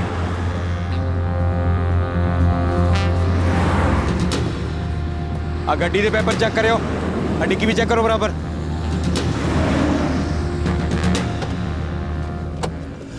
क्या हुआ सर जी, क्या बात है? परविंदर जी, आपके ट्रकों में गैर कानूनी काम चल रहा है। कब से शुरू कर दिया ये सब? गैर कानूनी काम? क्या बात कर रहे हैं सर जी आप? साहब जी, ये तीसरा डब्बा मिला है जाली माल का। खुद ही देख लीजिए किस तरह का माल आता जाता है आपके ट्रकों में।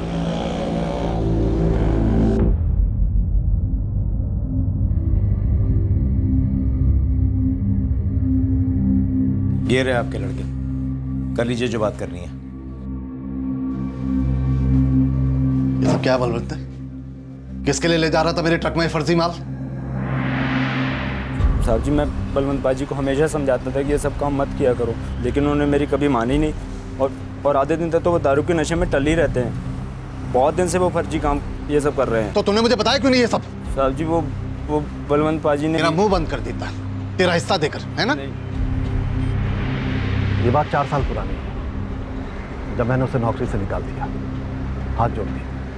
फिर वो इधर उधर ट्रक चलाता था, लेकिन पक्की नौकरी उसे कहीं नहीं मिली। फिर बाद में वो किसी गलत सलत धंधे में पड़ गया, जैसे चोरी, डकैती, और कई बार जेल भी जा चुका था।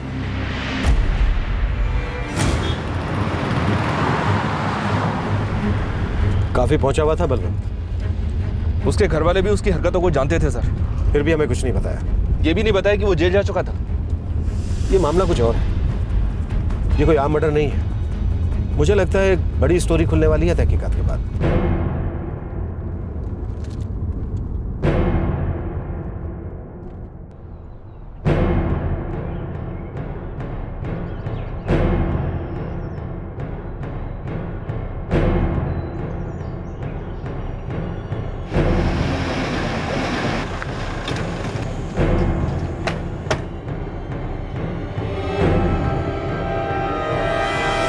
बिल्कुल जी, इस बलवंत को मैं अच्छी तरह जानता हूँ। सुना है बहुत सारे केस रजिस्टर हैं उसके खिलाफ है। जी, सजा भी हुई थी उसे, लेकिन जेल ले जाते वक्त वो फरार हो गया था।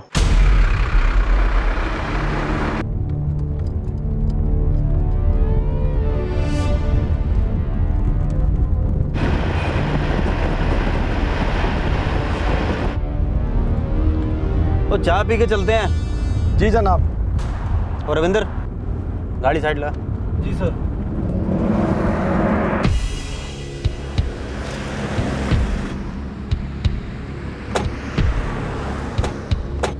और 4 चाय दे।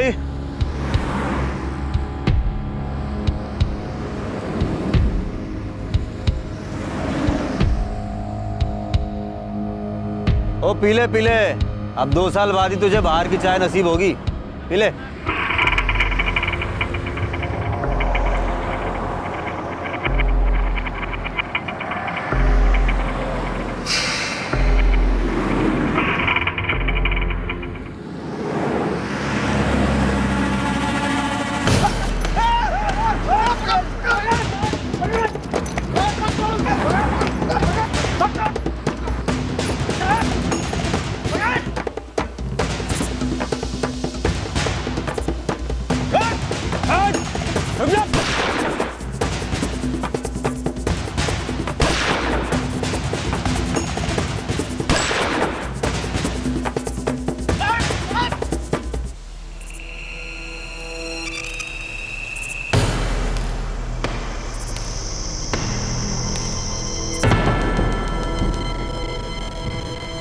भाग गया साला। एक फरार मुजरिम, उसके बारे में लुकआउट नोटिस तो जारी हुआ होगा? हाँ बिल्कुल। उसके घर वालों को भी कई बार बोला गया है कि उसके बारे में इंफॉर्मेशन मिले तो पुलिस को बताएं, नहीं तो उनके खिलाफ कार्रवाई हो सकती है। लेकिन उसकी बीवी ने और उसके घर वालों ने तो बताया था कि उनके साथ ही रहता था, और उस दिन शाम को हमेशा की तरह वो काम पे निकल गया था। इधर कोई बहुत बड़ी गड़बड़ है, ऐसे हमारे खबरी लगे हैं उसके पीछे। अगर वो घर पर होता तो उन्हें जरूर खबर होती। ये वोटर कार्ड देखो, ये केस शुरू से ही एक पहेली बनता जा रहा है। भला कोई आदमी अपने वोटर कार्ड के पीछे अपना मोबाइल नंबर क्यों लिखेगा? शर्मा साहब, बलवंत डकैती करने लगा था, तो उसके कुछ जोड़ीदार तो होंगे? हाँ सर, 3 लोग थे जो उसके साथ कई चोरियों और डकैतियों में शामिल थे। उनके रिकॉर्ड्स दिखाओ।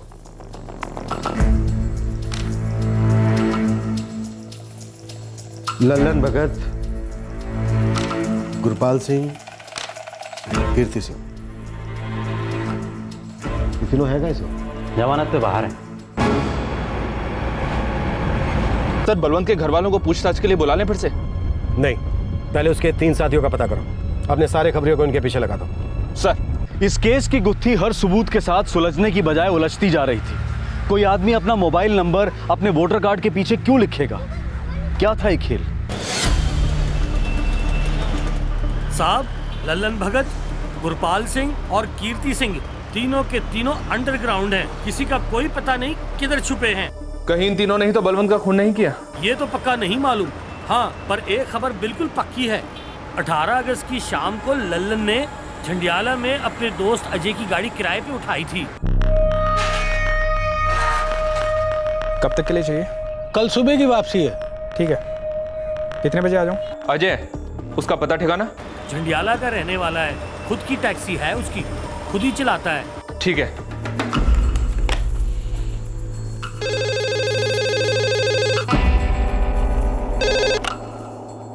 सब इंस्पेक्टर रविंद्र गिल, झांडियाला थाने। सत श्री अकाल। पीएसआई हरप्रीत सिंह बोल रहा हूँ, खरिंडा थाने से। सत श्री अकाल जी। हमें अजय नाम के एक आदमी की तलाश है। प्राइवेट टैक्सी चलाता है, ड्राइवर है। पर आप उसे क्यों ढूंढ रहे हैं? यहाँ घरिंडा में एक मर्डर केस के सिलसिले में उससे पूछताछ करनी है। बड़ी अजीब बात है, अजय लापता है। क्या? कब से? 19 अगस्त को उसके पिता ने यहाँ पर आकर मिसिंग रिपोर्ट लिखवाई थी। मेरा पुत्र अजय कल शाम को घर से निकला था जी। वो कह के गया था कि सुबह तक आ जाएगा।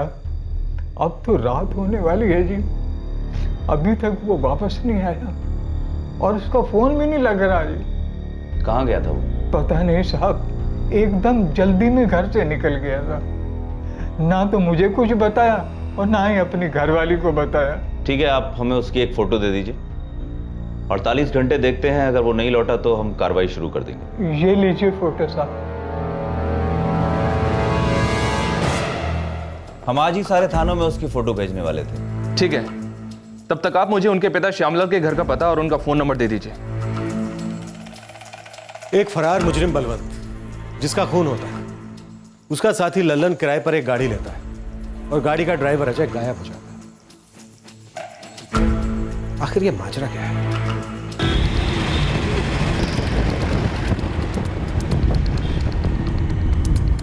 कुछ पता चला पुलिस को उनके बारे में? पता नहीं, घरिंडा पुलिस स्टेशन से फोन आया, वहां बुलाया है।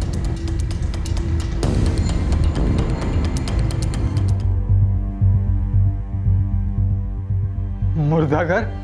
क्यों? मेरे पुत्र को क्या हुआ? देखिए, अभी मैं कुछ नहीं कह सकता, बस आपको हमारे साथ अभी मुर्दा कराना है।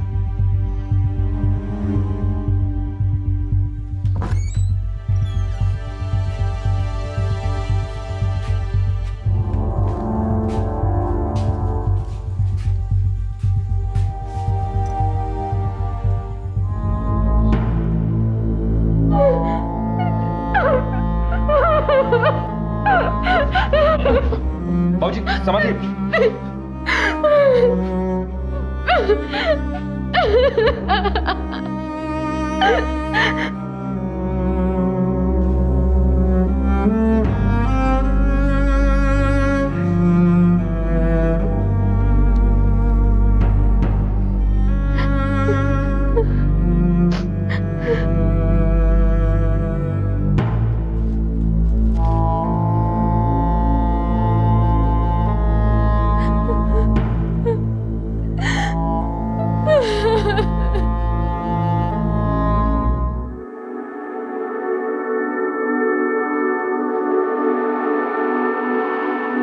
आप नए जूते क्यों नहीं ले लेते? कितने घिस गए हैं ये। कुलबीर, गड्डी चलानी अंदर बैठ के, जूता कौन देखता है? तो भी ना ज्यादा सोचती है।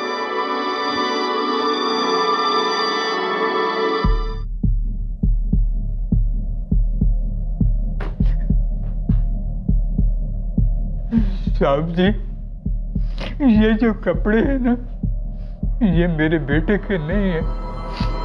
बाकी सब, ये जूता, ये कड़ा मेरे अजय का ही है।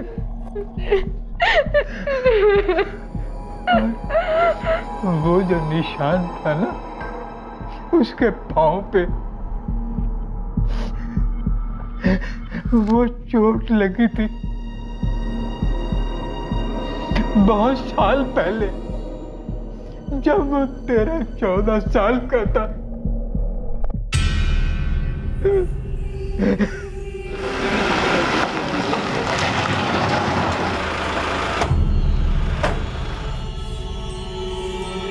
आप क्या कह रहे हैं साहब? वो मेरा बेटा बलवंत ही है। माना कि बलवंत ने बहुत गलत काम किए हैं, लेकिन साहब क्या मैं अपने बेटे को नहीं पहचानूंगा? साहब, हम लोग अपने बेटे के क्रियाक्रम की तैयारियां कर रहे हैं और आप कह रहे हैं कि वो हमारा बेटा बलवंत नहीं है। हम लोग झूठ बोल रहे हैं। हाँ, आप सबके सब झूठ बोल रहे हैं। मिले हुए बलवंत के साथ? साहब, मैंने एक सपना देखा था कि मेरे बेटे मुझसे आगे जाएंगे, लेकिन ये बलवंत गलत कामों में पड़ गया। जब जिंदा था तब भी किसी काम का नहीं था। हम अपने बेटे के बारे में आपसे झूठ क्यों बोलेंगे साहब? भला उसकी मौत से हम लोगों को क्या फायदा होने वाला है? आपका बेटा एक जेल से फरार मुजरिम था, फिर वो आपके साथ कैसे रह रहा था? और अगर वो रह रहा था तो फिर आप लोगों ने पुलिस थाने में खबर क्यों नहीं की?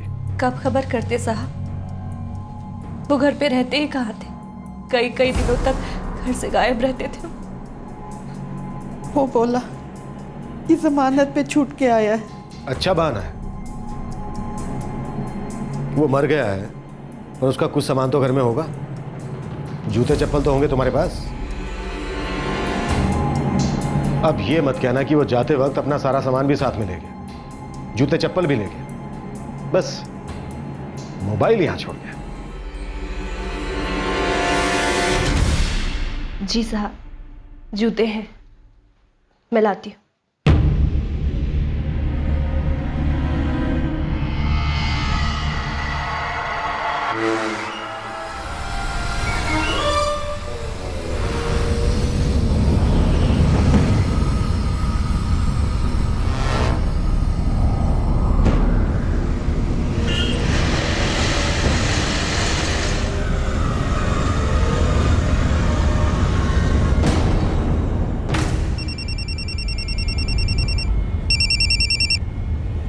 हाँ प्रीत सर, मैंने 444567876 नंबर ट्रैक करवा लिया है।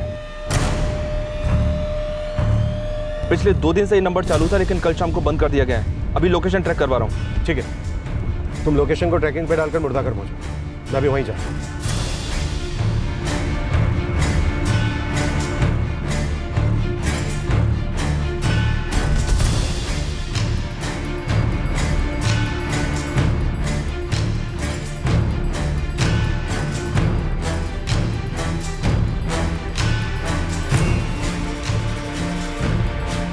साहब जी, जूते मेल नहीं खाते। बलवंत सिंह के जूते का साइज लाश के जूते से बड़ा है।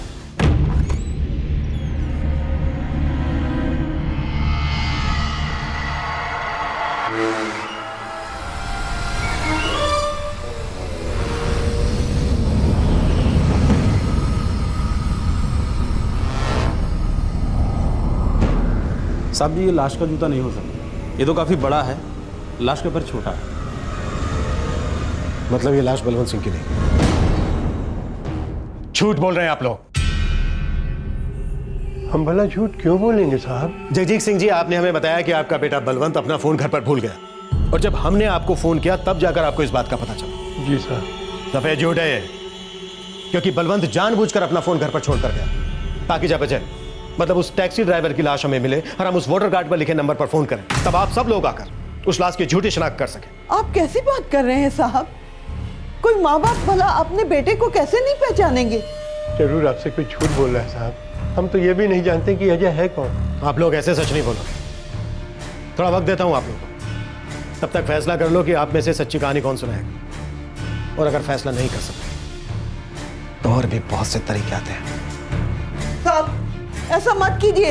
साहब आपको कोई गलतफहमी हुई है साहब। साहब वो हमारा बेटा बलवंती है, हम झूठ क्यों बोलेंगे साहब? मैं सच कह रहा हूँ, मेरी बात का यकीन करिए साहब।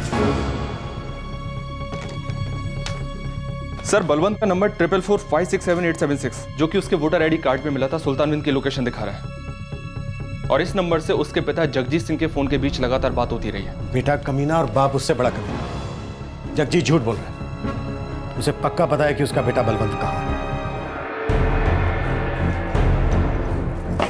कहाँ है बलवंत सिंह? मैं सच कह रहा हूँ साहब, बलवंत मर चुका है। अगर वो मर चुका है तो क्या आप उसके भूत से बात कर रहे थे? देखिए जगजीत सिंह जी, आपके बुजुर्ग होने का अब तक बहुत लिहाज कर लिया मैंने। अब या तो आप सब कुछ सच सच बता दीजिए या फिर मैं लिहाज छोड़ूं। जी मेरी बहन के पास है बलवंत का फोन। कहाँ रहती है आपकी बहन? वो आपकी मरी हुई माँ बहन सबको जिंदा खड़ा कर दूंगा अगर आपने सच नहीं बोला। बोलिए कहाँ है बलवंत सिंह? उस अकल के दुश्मन को क्या लगा कि वो हम पुलिस वालों को बेवकूफ बना देगा? हम लाश आपको सौंप देंगे, इसलिए खुद का फोन भी इस्तेमाल करने लगा वो। नहीं पता साहब वो कहाँ है, बस इतना ही बोला कि मामला ठंडा हो जाएगा तो वापस घर आ जाएगा। मामला तो अब तभी ठंडा होगा जब वो हमें मिलेगा जिंदा या मुर्दा। तो सच बोलिए, क्या चाल थी आपके बेटे की? कहाँ है वो? अब जल्दी से हमें सच सच बता दीजिए या फिर। वाहे गुरुजी साहब, हमें सच में नहीं पता। बलवंत 17 अगस्त को देर रात अचानक घर पर आ गया था।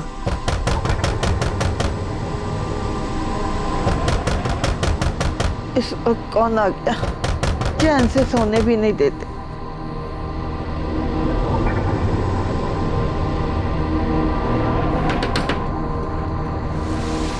आप बलवंत? बलवंत?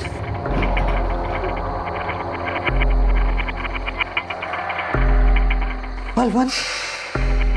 बलवंत, पुलिस तेरे पीछे पड़ी हुई है। वो घर पे वापस आके बोल के गई है कि जब तू घर पे आए तो उनको खबर कर दूं। तो क्यों आया बलवंत? बीजी अब ज्यादा सवाल ना कर। बलवंते तो खुद तो डूबेगा ही, हम सबको भी डुबोएगा। बाबूजी सब छोड़ देना चाहता हूँ, सब बदल देना चाहता हूँ। बहुत जल्दी समझ आ गई। मन जीते मेरे वीर, जो हो गया उसे तो नहीं बदल सकता, आगे की तो सोच सकता हूँ।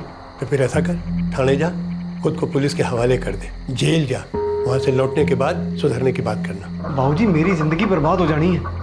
हम लोग कैसे जी रहे हैं कुछ पता भी है आपको? पूर्णिमा वो सभी तो बदलना चाहता हूँ, तो समझते क्यों नहीं बात को? आपने कुछ नहीं करना, पुलिस वाले अपने आप फोन करेंगे मेरे नंबर पे। आपने बस इतना कहना है कि मैं घर से निकलते वक्त अपना मोबाइल घर भूल गया। उसके बाद आपको थाने बुलाएंगे बॉडी की शिनाख्त के लिए। बस आपने वहां जाके इतना कहना है कि बॉडी मेरी है। बीजी थोड़ा छाती पीट के रो लेना वहां। उसके बाद पुलिस वाले अपनी कार्रवाई करके लाश आपको दे देंगे। यहाँ आते ही उसका क्रियाक्रम कर देना। बाबूजी मेरे ऊपर चलते सारे केस खत्म हो जाने हैं। अब पुलिस को लगेगा कि आपसी गैंग की रंजिश में किसी ने मार दिया, फिर मैं वापस आऊंगा नए नाम और नए काम के साथ।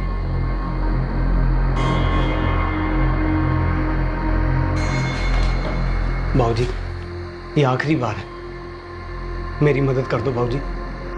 और आप सब लोग मिलकर पुलिस को बेवकूफ बनाने में लग गए। एक मरा हुआ आदमी अपने वोटर कार्ड पर अपना मोबाइल नंबर लिखकर छोड़ देगा और ये बात पुलिस को हजम हो जाएगी। हमसे बहुत बड़ी गलती हो गई साहब, लेकिन साहब अब मेरा बेटा बदलना चाहता है, सुधरना चाहता है साहब। सुधरना चाहता है एक आदमी की जान लेकर?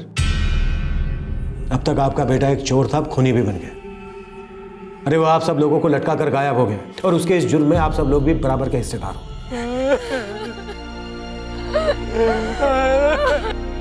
तो भी ना ज्यादा सोचती है।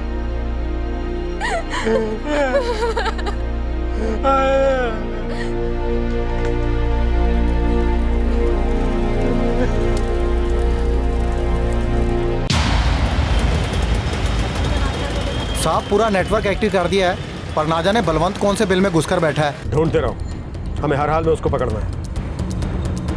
पंजाब के हर थाने को अलर्ट कर दो, हर कोने कोने में इसके नाम के साथ साथ इसकी तस्वीर के पोस्टर भी लगवा दो। देखते हैं कब तक बचेगा।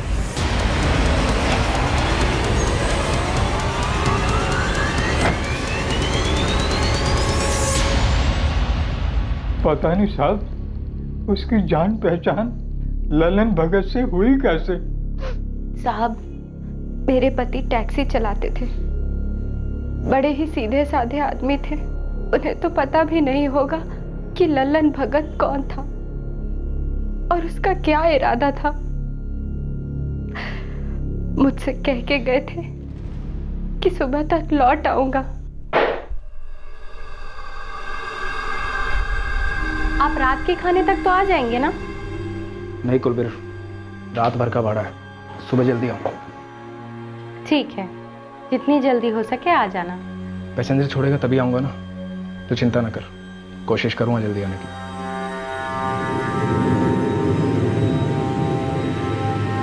मुझे तो ये भी नहीं पता कि वो जा कहाँ रहे थे।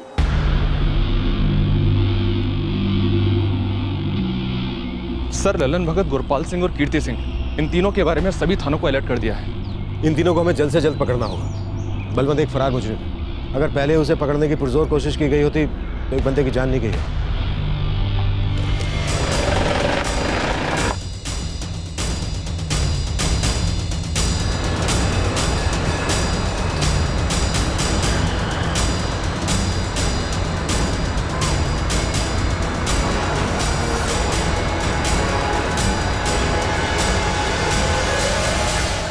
बलवंत सिंह की तलाश और जोरों से शुरू हो गई।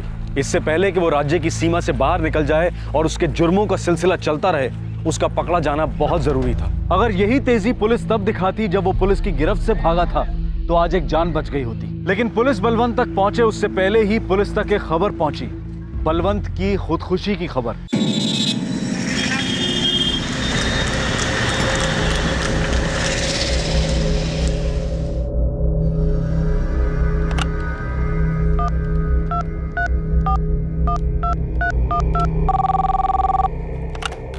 PSI Harpreet Singh, Karinda police station. हाँ, मैं सब इंस्पेक्टर इदरीस शेख बोल रहा हूँ, सुल्तानविंद पुलिस स्टेशन से। कहिए शेख साहब। बलवंत सिंह के बारे में खबर मिली है। बलवंत सिंह के बारे में क्या खबर? कल रात हुए? जी सर, कल देर रात उन्हें एक फैक्ट्री में लाश मिली।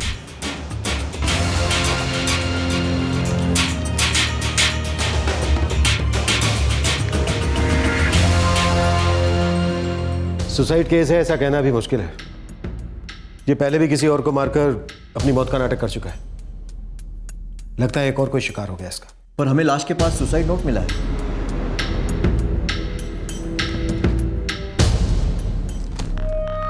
मैंने जो किया है उससे मैं बहुत परेशान हूँ। मुझे अपनी गलतियों का एहसास हो चुका है।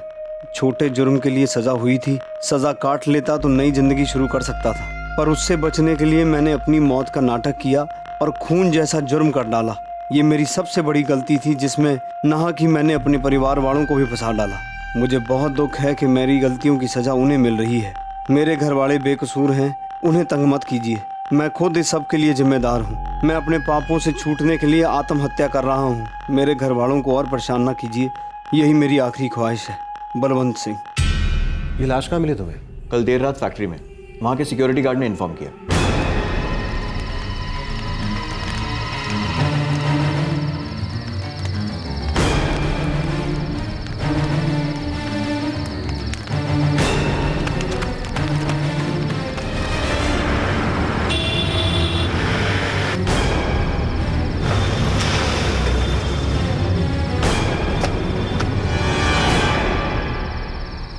साहब जी, ये तो मर चुका है।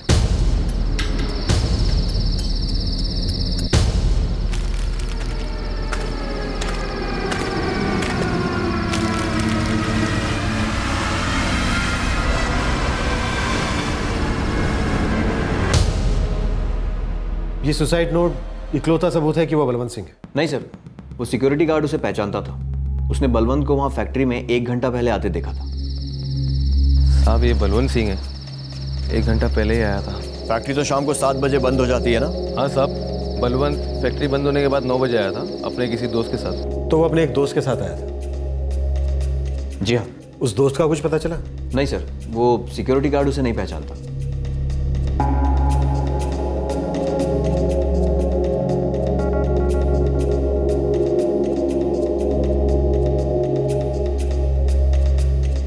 जी नहीं साहब, कोई और था?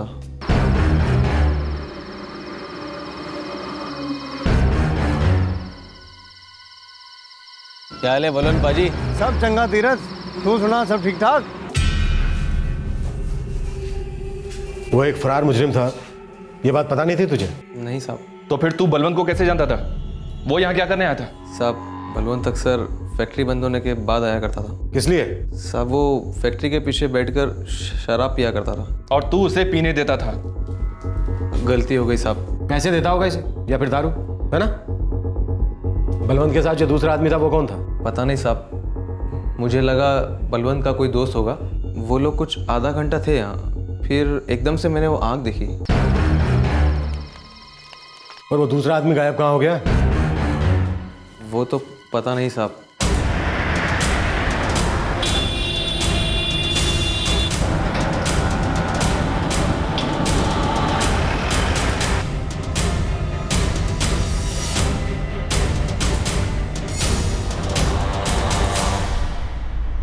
सर इनफैक्ट हमें तो खुद अभी पता चला कि जो हमारा सिक्योरिटी मैन है तीरथ, वो इन अफीमची चरसियों को फैक्ट्री में घुसने देता था। और यही नहीं, उसका उन लोगों के साथ लेन देन भी था। सर हमें तो यकीन नहीं होता कि कैसे सिक्योरिटी एजेंसी का बंदा इस तरह के काम भी कर सकता है। तीरथ ने उस दूसरे आदमी को यहाँ से जाते हुए नहीं देखा? नहीं सर। मतलब अगर उसे भागना था तो वो वहाँ उस तरफ से निकला हो? बिल्कुल हो सकता है सर। उसका सिक्योरिटी नहीं है क्या? अभी तो नहीं है, लेकिन हम प्लान जरूर कर रहे थे अपनी फैक्ट्री में सिक्योरिटी बढ़ाने के लिए। मुझे शक है कि तीरथ झूठ बोल रहा है। चल बोल, बलवंत ने कितने पैसे दिए थे तुझे ऐसा बोलने के लिए? साहब मुझे नहीं पता आप क्या कह रहे हैं। मैंने जो कुछ कहा सच कहा साहब। मैंने बस आग देखी और तुरंत पुलिस को बुला लिया। बलवंत ने अपने साथ आए आदमी को जलाकर मार दिया, आत्महत्या की चिट्ठी लिखी और चला गया, और तूने उसे जाने दिया? साहब ऐसा कुछ नहीं है साहब, बीवी बच्चों की कसम खाता हूँ साहब। बलवंत ये खेल पहले भी खेल चुका था और ये पूरी तरह से मुमकिन था कि ये खेल वो दोबारा खेल रहा हो। अपना नाम आपराधिक केसेस से मिटाने की कोशिश में शायद बलवंत ने फिर किसी बेकसूर की जान ली हो, या फिर उसने सचमुच पछतावे में खुदकुशी कर ली हो।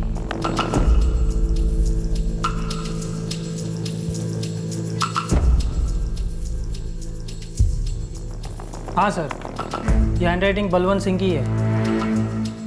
पहली बार उसने लाश के पास वोटिंग कार्ड पर अपना नंबर लिखकर छोड़ दिया। हो सकता है इस बार उसने लाश के पास ये चिट्ठी छोड़ दी।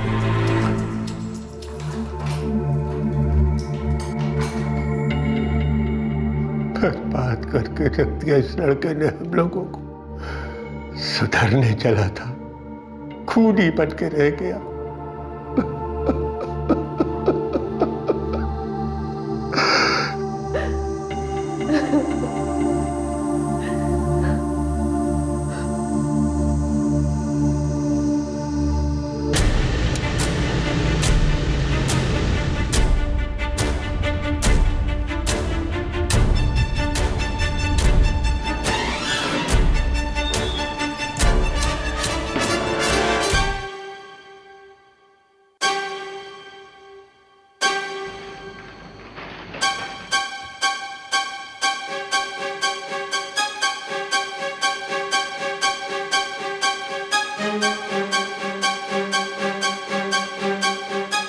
साइज तो एक ही है साहब।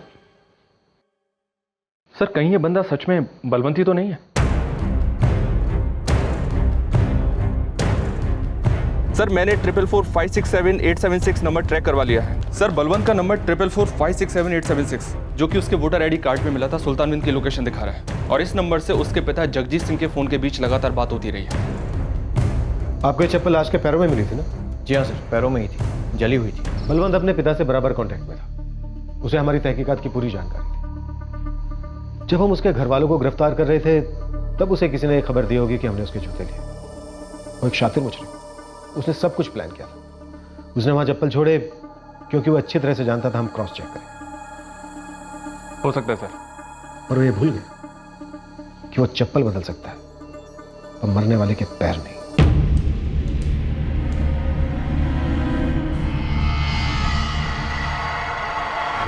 साहब जूते भी पाँव से पड़े।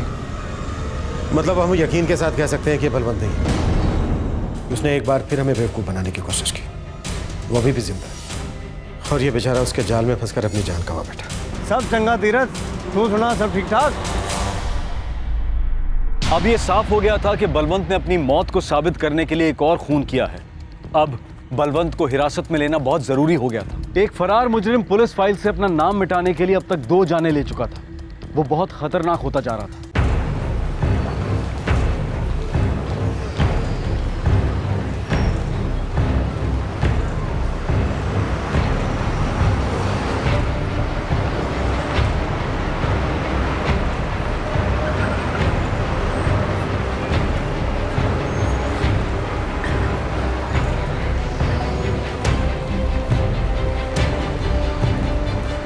साहब बलवंत का तो पता नहीं चला, पर कीर्ति सिंह मिलेगा जरूर आपको।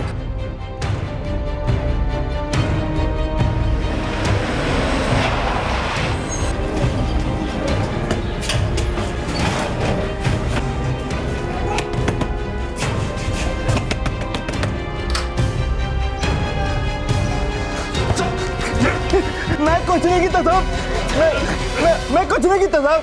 गुरपाल सुबह बैठा है अमृतसर में एक लॉज में, नमक मंडी में।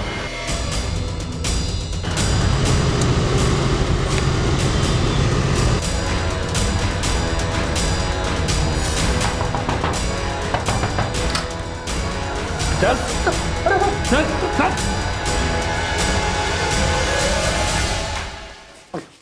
कहाँ है बलवंत सिंह? मैंने नहीं पता साहब, मैंने नहीं पता।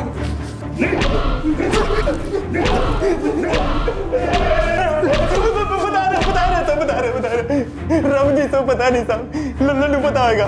तो फिर लल्लन कहाँ है? बठिंडा में।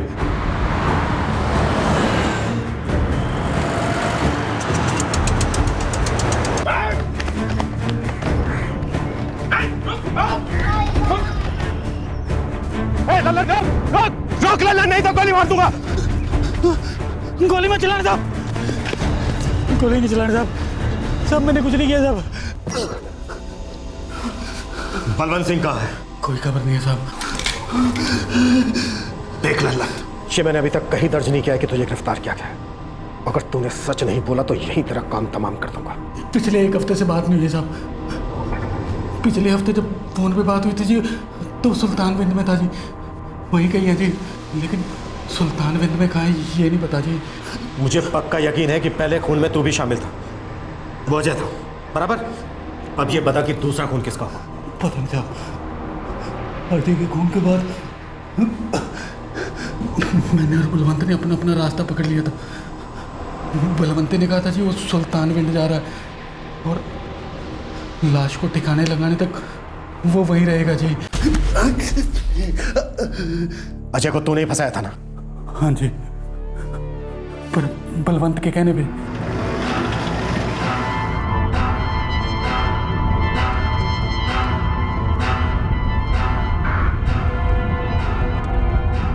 ओ यार अजय, कितनी देर से ड्राइव कर रहा है? साइड पे लगा ले, 2 पैग लगाते हैं।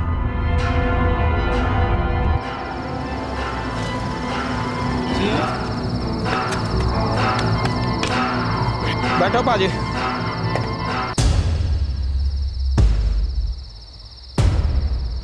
क्या पाजी? क्या पाजी? पाजी पाजी पाजी क्या कर रहे? आया।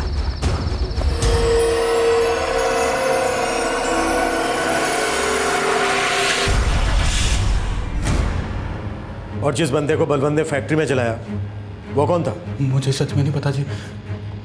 अजय के खून के बाद मेरी बलवंत से बात ही नहीं हुई जी। और ये फैक्ट्री का मामला क्या है जी, मुझे नहीं पता। सुल्तानविंद पुलिस स्टेशन को सारे इलाके में नाकाबंदी करने के लिए कह दो।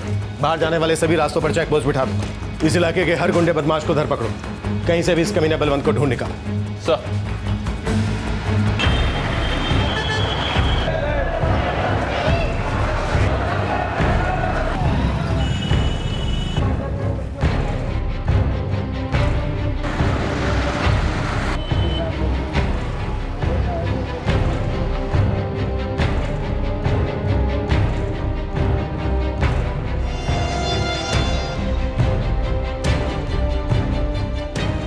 आखिरी बार फोन कब आया था उसका? मुझे नहीं पता है साहब। कौन कौन मिलने आता था बलवंत से? कुछ मालूम नहीं मुझे। झूठ, सब कुछ सच सच बता दे। कुछ नहीं मालूम मुझे। आखिरी फोन कब आया था? मुझे कुछ नहीं पता। सर बलवंत अपने किसी भी रिश्तेदार के घर नहीं गया है। हमने सभी जगह निगरानी रखी हुई है। छिपने दो साले को, हम उसके बिल में घुस के निकाल लेंगे उसे।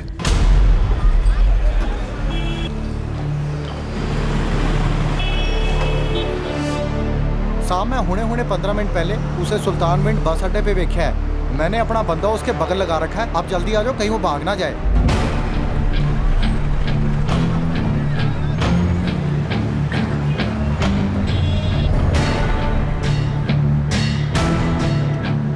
हाँ ठीक है सर, वो अंदर ही बैठा है। मूव।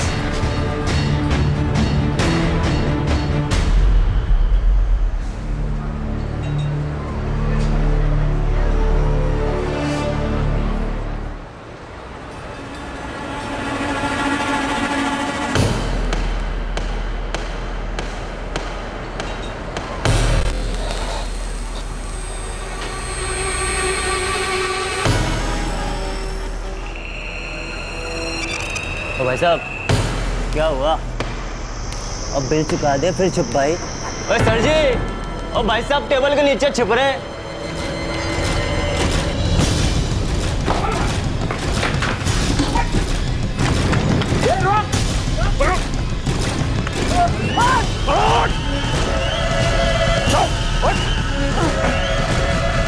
बच के भागेगा? हाँ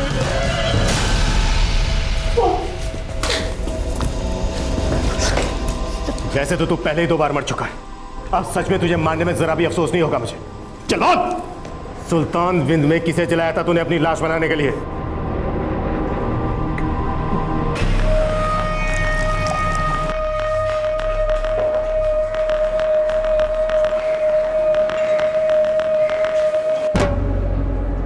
वीरे, गाल सुन। 1 प्लेट समोसा और 1 बड़ा ग्लास मछली दे। थोड़ा जल्दी कर दी। हाँ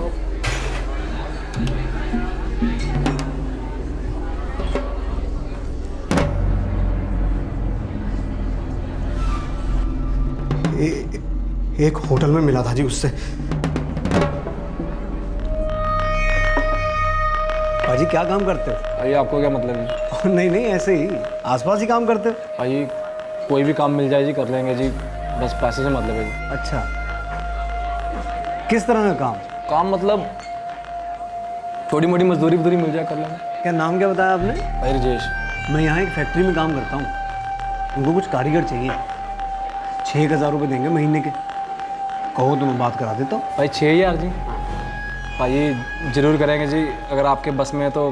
यार मेरे बस में क्या है, करने वाला तो वो है। भाई बड़ी मेहरबानी होगी जी अगर आप नौकरी दिलवा देंगे। बस फिर दोस्ती कर ली बंदे से। भाजी कितने दिनों से बस रात को ही फैक्ट्री दिखा रहे हैं। मेरा मतलब कुछ काम वाम दिला देते तो दिन में भी इसके दर्शन हो जाते। वो तो कल सवेरे ही आ जा, सुपरवाइजर ने बुलाया है। अच्छा भाजी। हाँ ठीक है भाजी, मैं सवेरे ही आ जाऊँगा।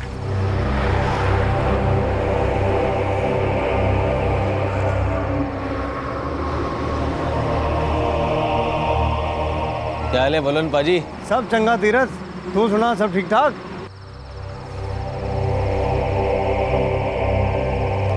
वैसे कसम से आप आदमी बड़े अच्छे।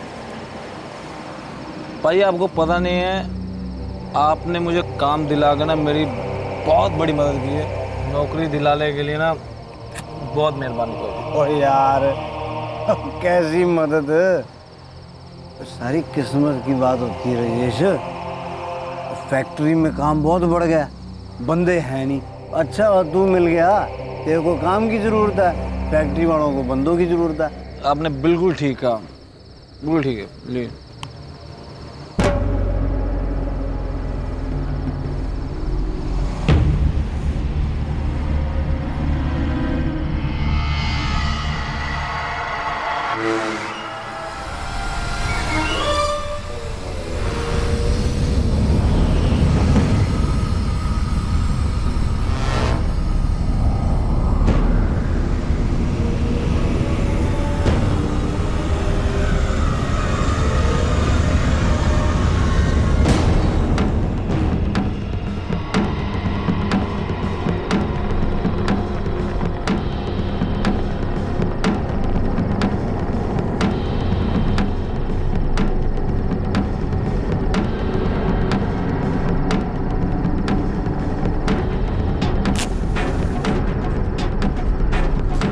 कहाँ से था वो?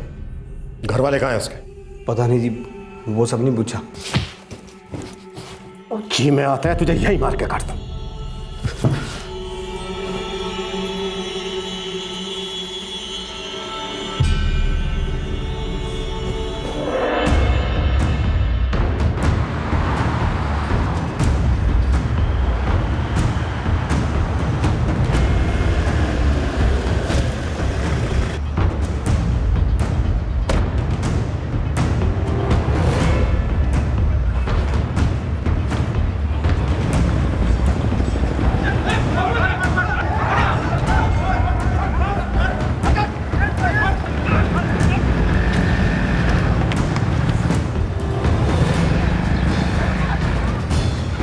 All police alert, all police alert. Balwant Singh अभी कोर्ट से भाग गया है।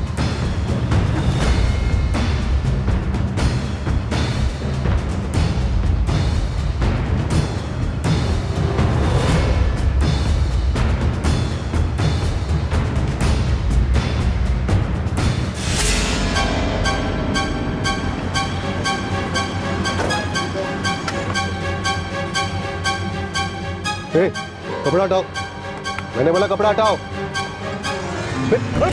पकड़ इसको।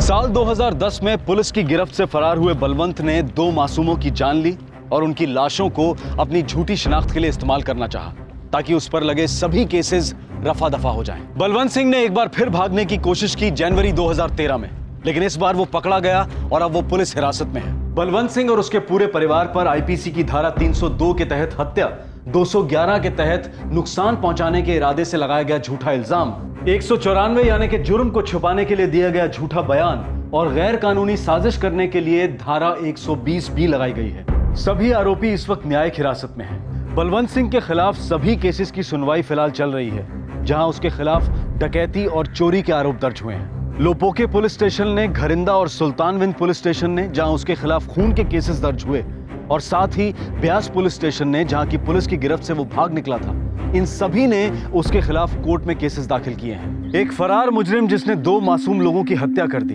एक तरफ बरसों चलने वाली कोर्ट की कार्रवाई जिसकी वजह से लंबे अरसे तक केसेस बंद नहीं होते और कई बार आरोपी जमानत पर छूटते हैं और कई और जुर्मों को अंजाम देते हैं, और दूसरी तरफ आरोपियों के हिरासत से भाग निकलने का मुद्दा। किसी जेल अधिकारी या किसी कांस्टेबल को जिस पर उस आरोपी की पहरेदारी की जिम्मेदारी थी, उसे सस्पेंड कर देना क्या काफी है? इन्वेस्टिगेटिंग टीम्स के आपसी तालमेल की कमी इसी बात से पता चलती है कि एक इन्वेस्टिगेटिंग टीम को बलवंत सिंह के क्रिमिनल बैकग्राउंड के बारे में कुछ पता ही नहीं था। क्या यह मुमकिन नहीं है कि एक ऐसा सेंट्रल डेटाबेस हो जिसमें सजा काट रहे मुजरिमों, अंडर ट्रायल्स, बार बार जुर्म करने वाले मुजरिमों, जमानत पर रिहा मुजरिमों, पेंडिंग केसेस और लंबे समय से चल रहे सभी केसेस की जानकारी?